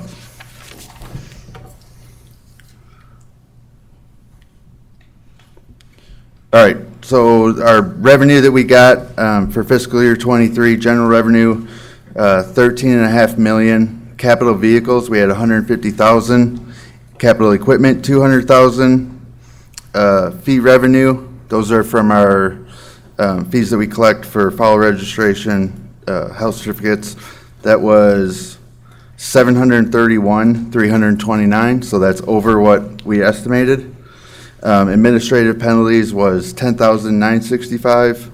Federal funds for this year was 1,764,552. Then we had a total of 46,83,045 because we had money pushed over from last year, fiscal year 22. And then House Bill 2 funds at 1.687 million. Any questions on that? No. All right, here's a broad overview of where all of our expenditures for fiscal year 23 went. You can see the majority of it is salary. We're still looking good to expend all of our general revenue for this year, and so we shouldn't have to give any money back to the state. Is there any questions on the expenditures?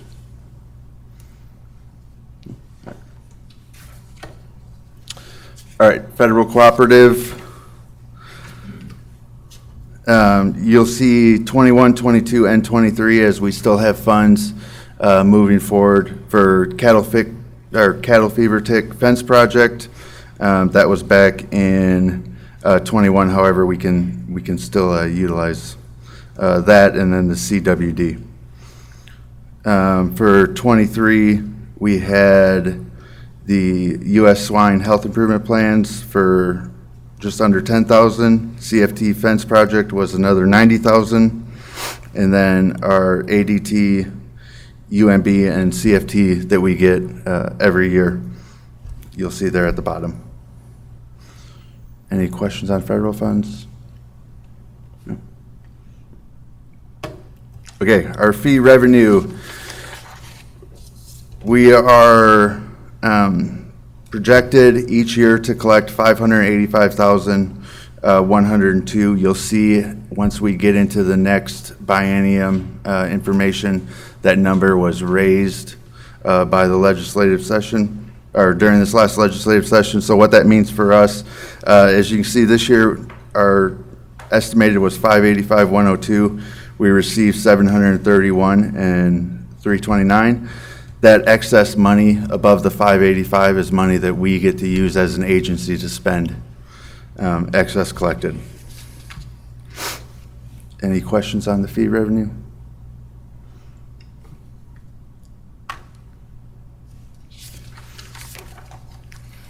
All right, so we'll go to fiscal year 24.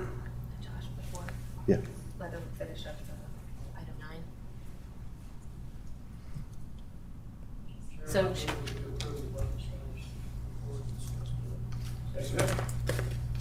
Okay, we have a motion and a second to approve the budget status report for 2023. Any further discussion or questions? If not, all in favor of the motion signify by saying aye. Opposed by no. Motion passes unanimously. Thank you, sir. Thank you, sir. All right, moving into fiscal year '24. General revenue, we will get 16.5 million. That's an increase due to salaries mainly. Capital revenue is 615.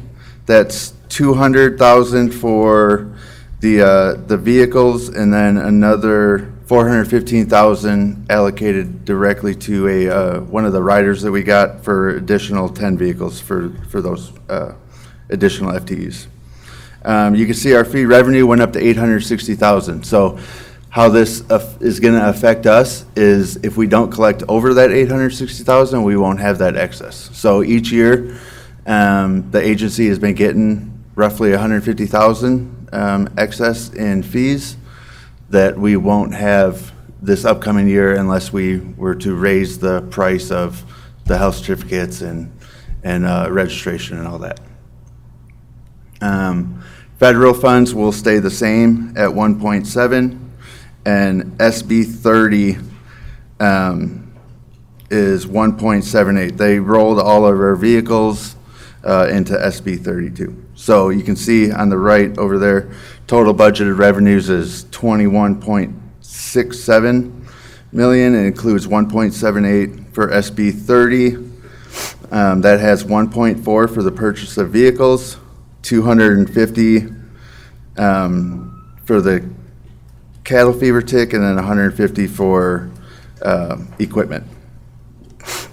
Now, this also includes funding for 10 new FTEs and equipment to assist with DPS and Department of Agriculture inspection points.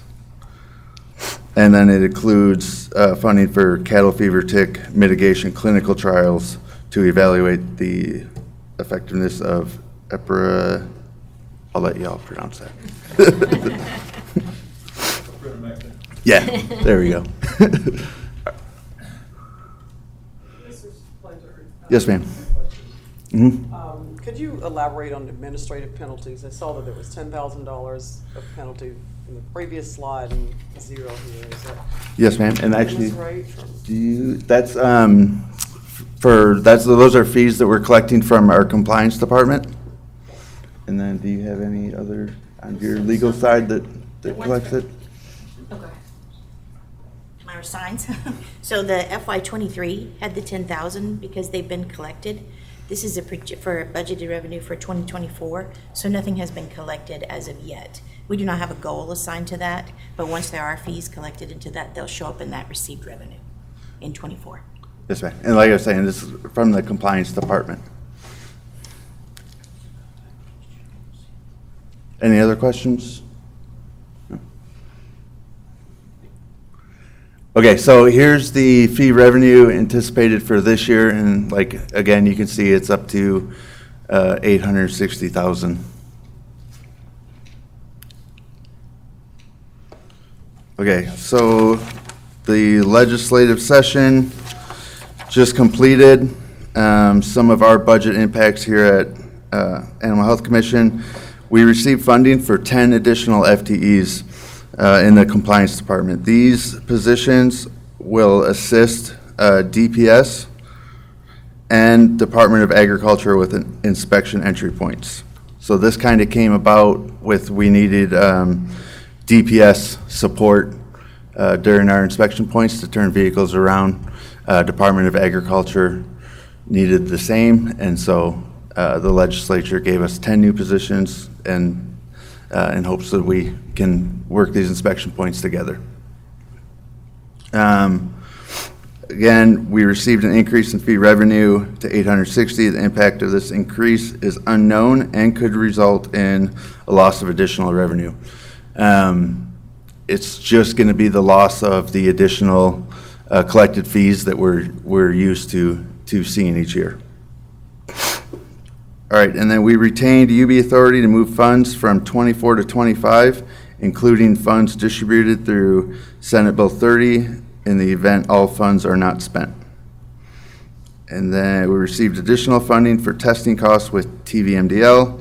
We were also granted the authority to request additional funding in the event of an animal disease outbreak should the testing costs exceed the current contract with TVMDL.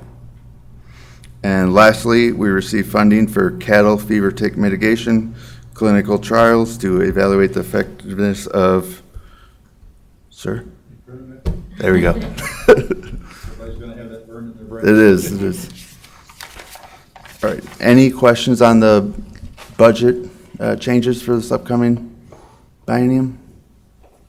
Mr. Chairman, I move that we approve the fiscal year 2024 budget as presented. Second. Okay, we have a motion and second to approve the fiscal year 24 budget as presented. Any questions or further discussion? If not, all in favor of the motion, please signify by saying aye. Aye. Opposed by no. Motion passes unanimously. Thank you very, very much. Thank you, sir. The next item on the agenda will be consideration of and possible action on agency contracts, purchases, and lease. Ms. Myra Sines. Pull this down. Okay, we have a long list because we're at the beginning of a fiscal year. So we will have the leases. I apologize, this is 6 pages of purchases, so just bear with me as we walk through this. The leases that we have on here, as you can see in your book, the central office lease, these have all been estimated to be increased by 10%, so they do have the authority to do that. We do not have the renewal bills yet, but we did add 10% to this so that you'll have an estimate in case that is what it comes in at. So we anticipate $325,000 for this building, this lease. Sulphur Springs lease renewal, $80,000. The Stephenville lease renewal, $77,000. The Beeville lease renewal will be $100,000 estimate. The Laredo lease renewal will be $90,000. The Giddings office, the lease renewal, as you recall, that used to be Rockdale. We did move to Giddings this past FY. That is an estimate of $80,000 this year. The Amarillo lease, the office will be moving. At the last commission meeting we talked about, we will be moving that office. We were looking for a new lease. They will move in January. So there is 8 months of that lease figured in there because the original lease ends in October. So that original lease will get extended by the Facilities Commission for 2 months. So that's not over $50,000. But the 8-month period from January to August is figured in here for the new location when they move in January. And that is an estimate of $85,000 that will be spent this coming year for that lease. The Willacy Vat, we have a modular building there currently, and the lease is up for that. The contract is up for that building. The lease is not up for that project, but the building lease is up. So we do need to solicit for a new lease for that building. We are also looking at increasing the size of that building because, as Dr. Lackey spoke, we have increased the staffing down there due to the TIC efforts. And we are also having issues with the current building that they are in. The air conditioning unit is not satisfactory for the heat down there. So in an effort to get more air conditioning capability for it, we need to increase the size of the modular so that we hopefully can get more airflow in there. So we will be putting out hopefully a bid for that. And we estimate that that's going to cost about $225,000. And what that encompasses is not just the modular building. You also have to clear away the old one, bring in the new one, and then build the ramps. Because if you imagine, it's kind of like a big storage container. It looks like a trailer. And it has a wooden ramp and steps that we need to build to attach to it to get up in it. It also has a cover on the front for people to go in. So there's a lot of things to secure it once it gets there. So it's not just the building itself that's included in that lease. It's a 5-year. 5-year. Yes, sir. The next one we have is TexCore. The application for that, the ongoing maintenance and support, is $160,000 a year. Our Microsoft software products and support renewal for IT is $82,000. This is the productivity suite for all agency personnel and computing devices for Microsoft. Then we have FirstNet software products and contract renewal, $130,000 for AT&T. These are FirstNet unlimited phone plans for all agency personnel smartphones. Then we also have $75,000 oh, excuse me, I skipped one, $130,000 for AT&T as well for Verizon, because part of the state does not cover FirstNet. We need Verizon as well as people travel across the state for the smartphones. We also have $75,000 this year coming up for an estimate for laptops, monitors, and other equipment to be purchased for upgrades for all staff. The compliance database renewal, as you recall, they did get a database that tracks all of their complaints and the monitoring violation documents. It also allows for redacting of documents, reminders and notices and records retention. We brought that last year. That is a $65,000 purchase. It is an ongoing for each year, and it was a 3-year purchase at the time. So we'll be bringing that each year as we renew it. Then our workers' compensation coverage, we're starting over a new fiscal year. That is estimated to come in at $80,000 through the State Office of Risk Management. We have insurance for fleet. As we've increased the trucks, the insurance goes up. That is through SORM, the State Office of Risk Management as well. And they are determining who they are going to have as the vendor this year. And it is estimated to come in at $170,000. We have second day and overnight shipping through Federal Express. $60,000 is the estimate for the coming year. Then we have the veterinary diagnostic services. This is the lab fees with TVMDL. The contract that we estimate with them, as Dr. Schwartz spoke about, the last contract we had was for $350,000. It wasn't quite enough, so we've increased that to $500,000. So we anticipate the testing to even out at that. So that's what we're looking at for the contract.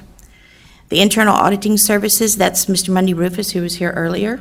So we estimate this year coming in at $67,000 for his program.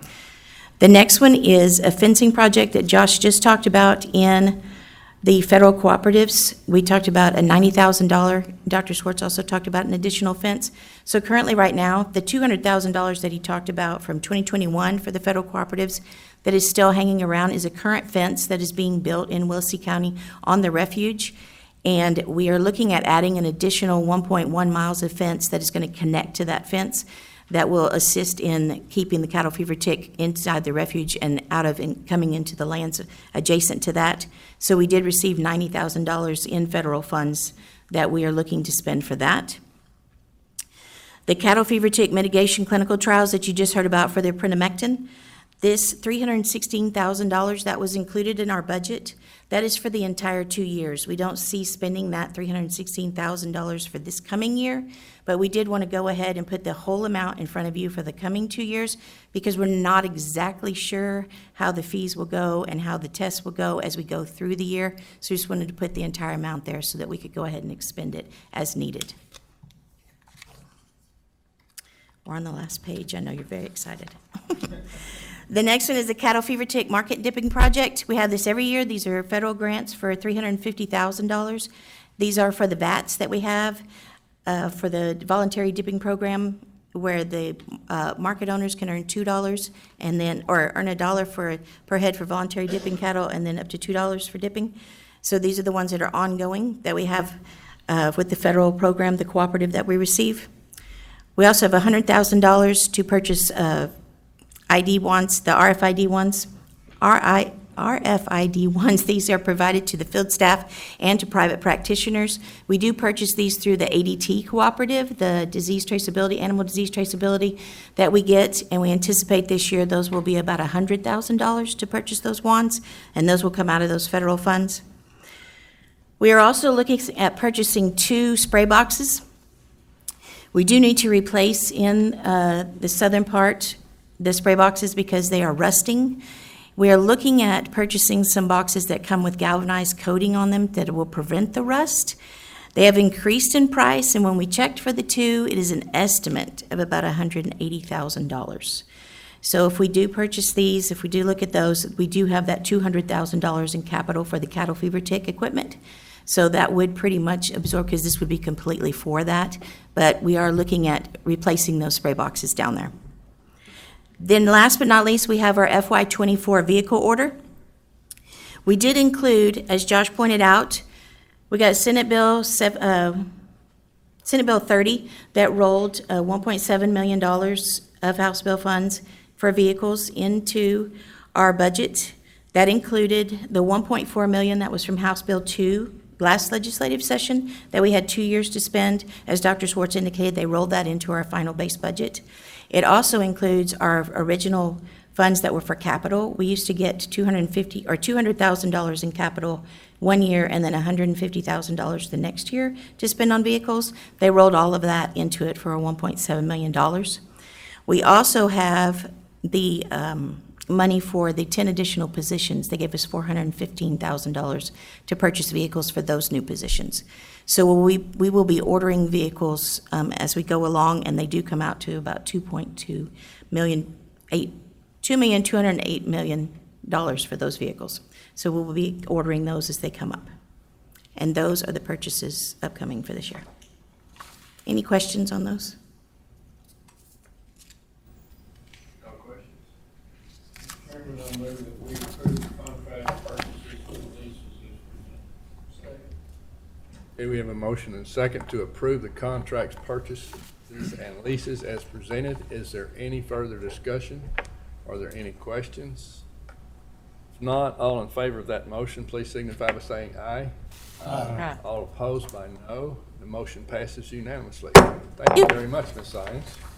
The next item will be consideration of and possible action on orders related to commission rule violations. Mr.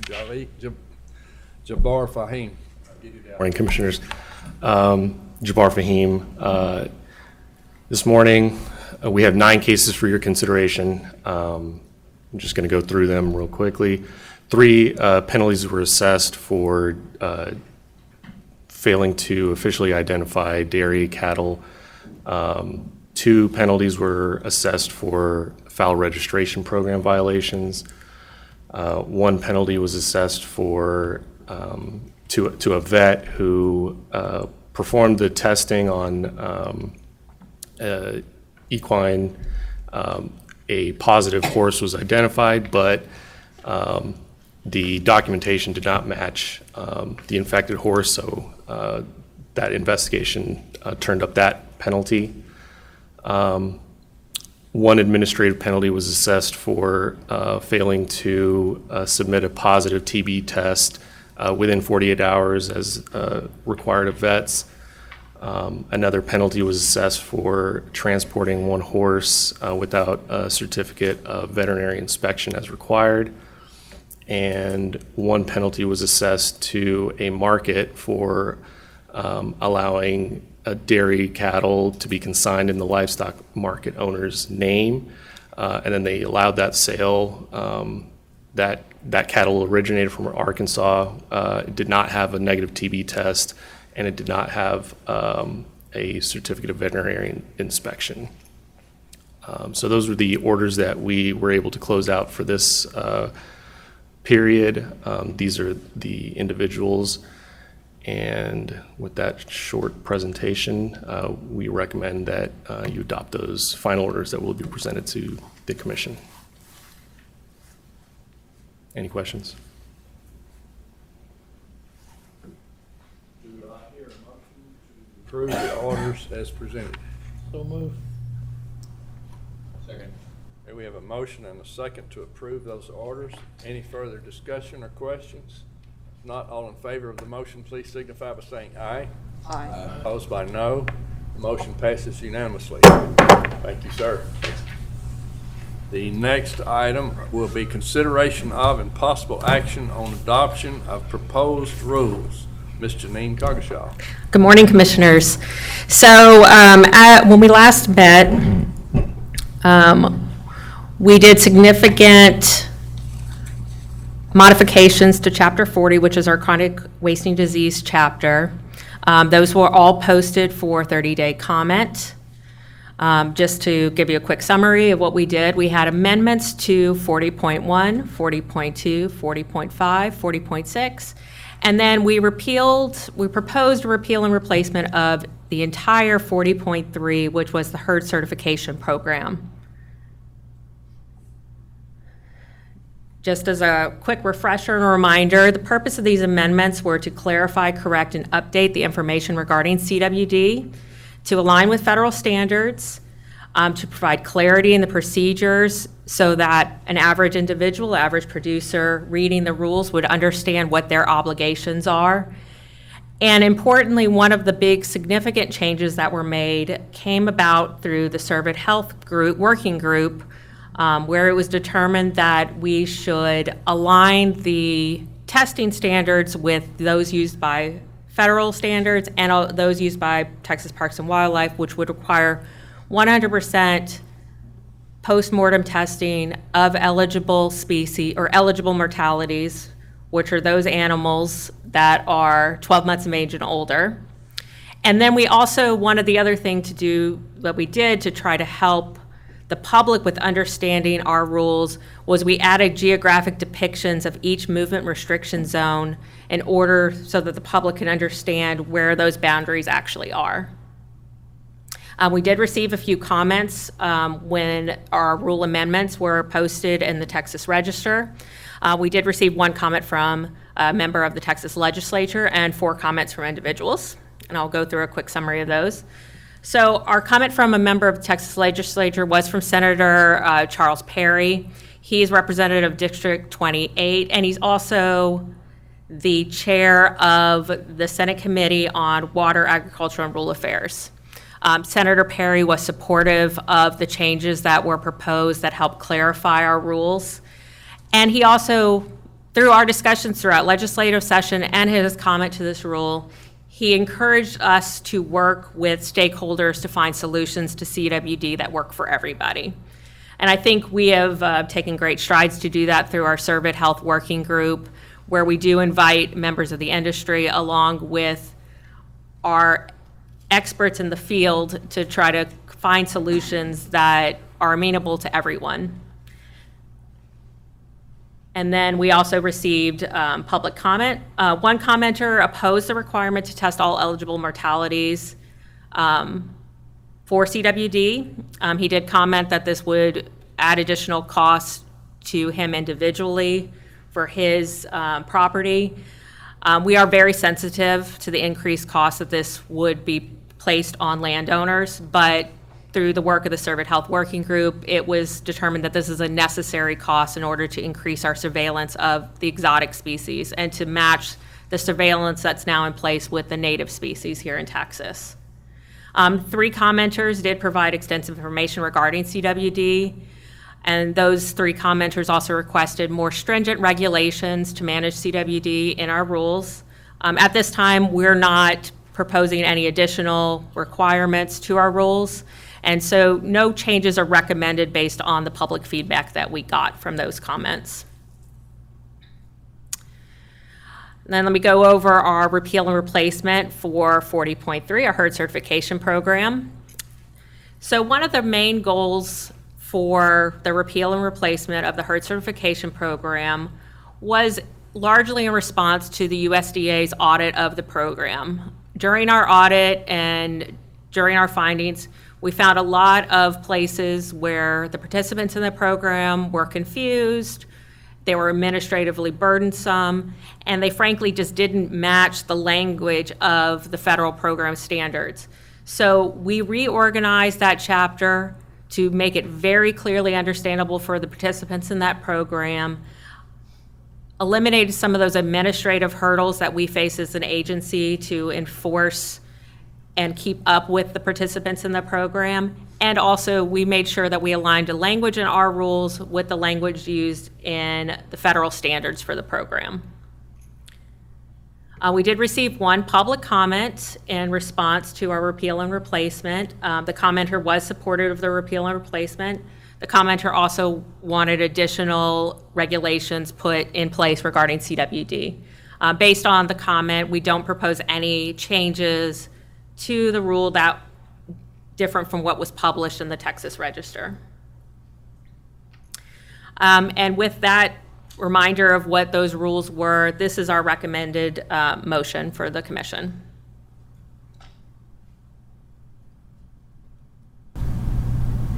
I move that we adopt the amendments, repeal and replace to Chapter 40 concerning chronic wasting disease located in Title 4 of the Texas Administrative Code with changes as necessary to the proposed text as published in May 12, 2023 and June 2nd, 2023 issues of the Texas Register. Second. Okay, we have a motion and a second to adopt the amendments, repeal and replacement to Chapter 40. Any further discussion? Are there any questions? If not, all in favor of that motion, please signify by saying aye. Aye. Opposed by no. That motion passes unanimously. Yeah, and just to double check before move on, there was no public comment that received part of our posting. I don't know if there was any public comment here in the audience today. No. Okay. The next item will then be consideration of possible action on proposed rules. So when we last met, we discussed the number of rules that are up for annual or 4-year review as part of our obligation under the Texas Government Code. One of those rules that were up for review was Chapter 32, our hearing and appeal procedures. And today we're actually here to present some recommended changes that we would ask that be sent to publication for the Texas Register for additional comment. Again, the amendments are recommended as part of our rule review prescribed by 2001.039 of the Government Code.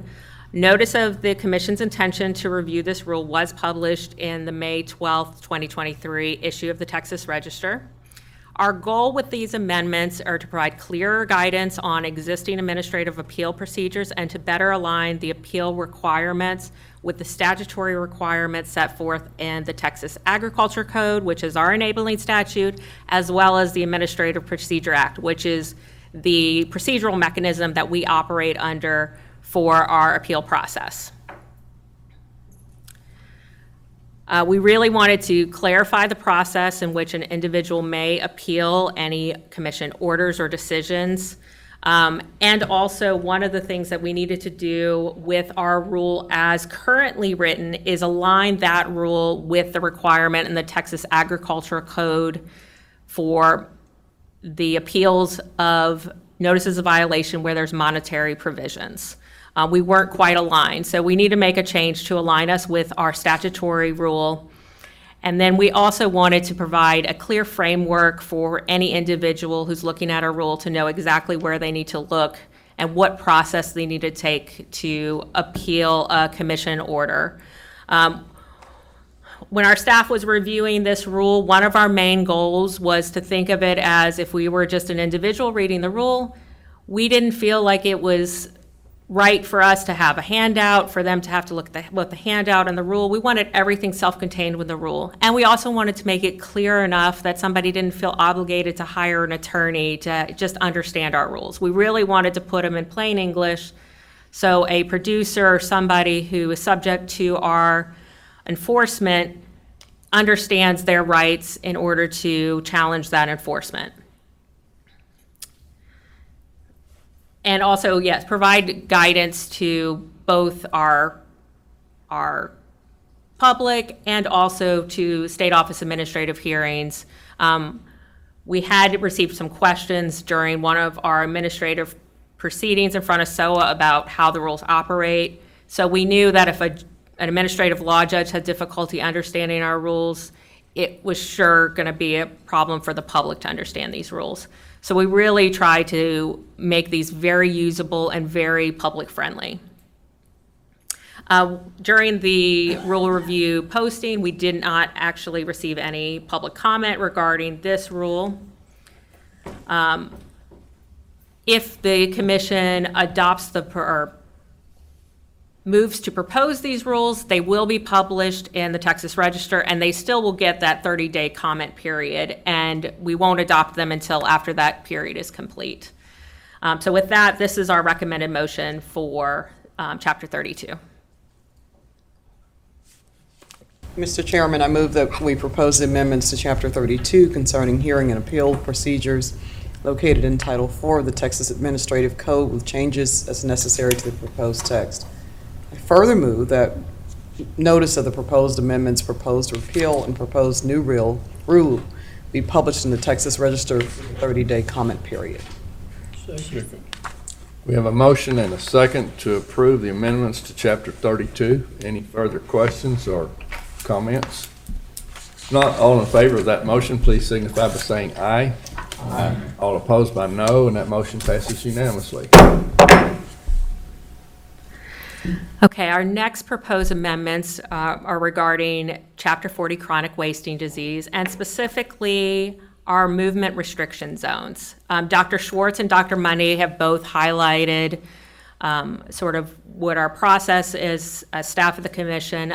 We have been working collaboratively with Texas Parks and Wildlife to design these surveillance zones to provide extra surveillance of areas in Texas where CWD is known to exist, and increased surveillance and increased movement restriction in areas where we believe there's a high risk that CWD could spread.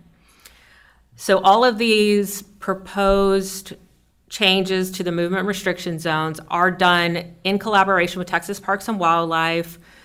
They are done to match the zones that we have decided are best suited from an epidemiological standpoint to contain the disease and provide surveillance for the disease.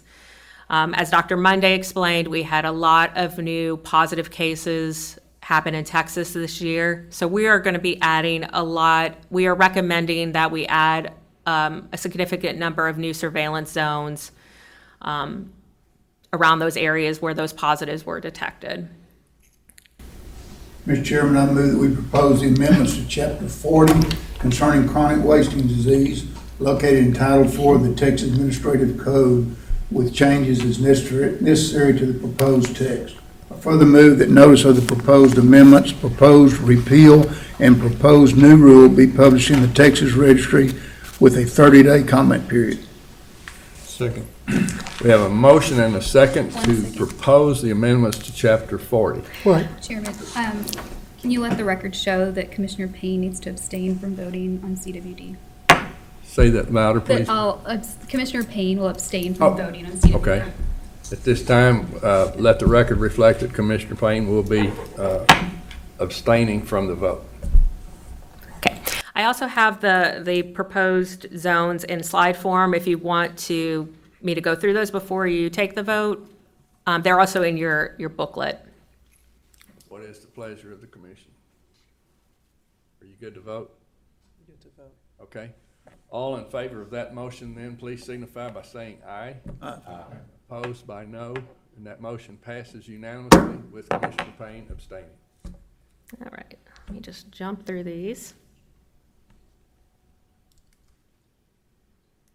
And this, of course, is an example of the geographical depictions that we're adding to the rules.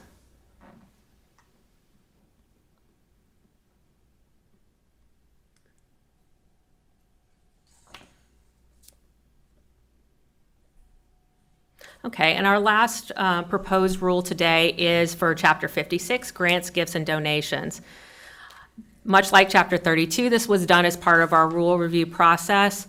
The proposed amendments update our language to use the preferred terminology. Again, make changes and amendments to make it more readable, more understandable to the public.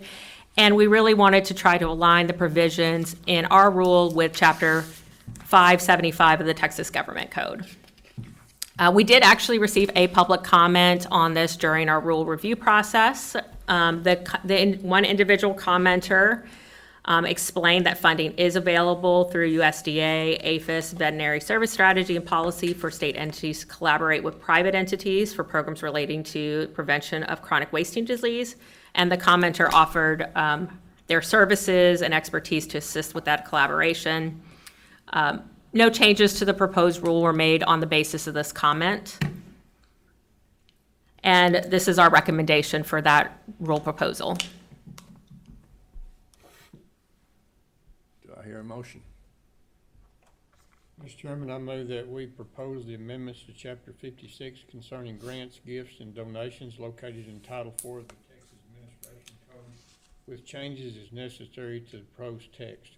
I further move that notice of the proposed amendments, proposed repeal, and proposed new rule be published in the Texas Register with a 30-day comment period.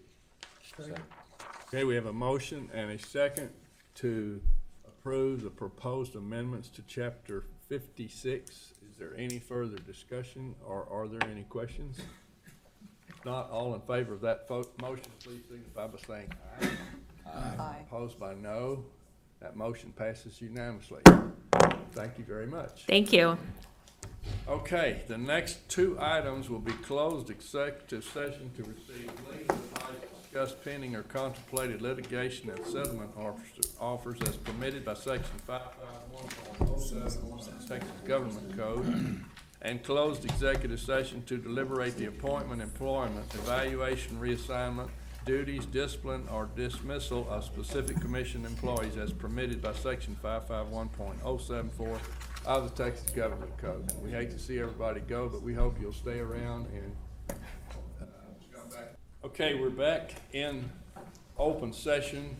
The commission completed its closed executive session on this 11th day of July 2023 at 11:40 a.m. And we're back in open session at this time, and I appreciate everyone staying around. The one thing that I will announce as a result of our executive session is that Commissioner... You're being asked to unmute yourself. To unmute, press *6. Executive Director Schwartz let us know that he intends to retire. I'm trying to get the right word. He intends to retire as of the end of the year.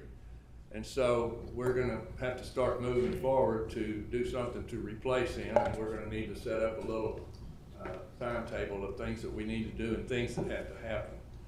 And I will say that we are all very sad to see him retire. He's been great for this commission, for this agency. And I guess we need to have a retirement party for him sometime and make a bunch of glowing speeches about him. But there's a lot of great things that we could say about his tenure here at TAHC.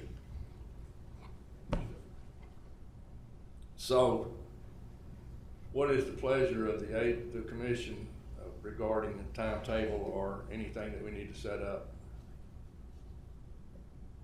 I think I'd like to make a motion this time that we establish a committee of 3 individuals and appointed by the chairman. You're being asked to unmute yourself. To unmute, press *6. Chairman can be included in the committee to put the committee together to set a timeline, everything on gather applicants. You're unmuted. Set the deadline of it, and then make a decision at some point in time at that time frame to bring a selection of a candidate at that point in time. We do have one at the next commission meeting. Second. Okay, we have a motion and a second to create a committee to undertake to move forward with trying to find a replacement for Dr. Schwartz, if there is such a person out there. Is there any further discussion? Anyone have any comments? If not, all in favor of that motion, please signify by saying aye. Aye. And opposed by no. That motion passes unanimously. The next agenda item is public comment. And I don't... Actually, Chairman, because there was a motion to appoint the committee, you can go ahead and appoint the committee. Okay, as part of that action, I will appoint Commissioner Jordan and Commissioner Leathers to assist me, and the 3 of us will serve as that committee as we have done so in the past. Okay, next item on the agenda then will be agenda item 18, presentation of awards and recognition. Is there any award to be done today? I know of none. I've been told of none. So the next item will be for public comment, and I don't know of any members of the public that has signed up to speak.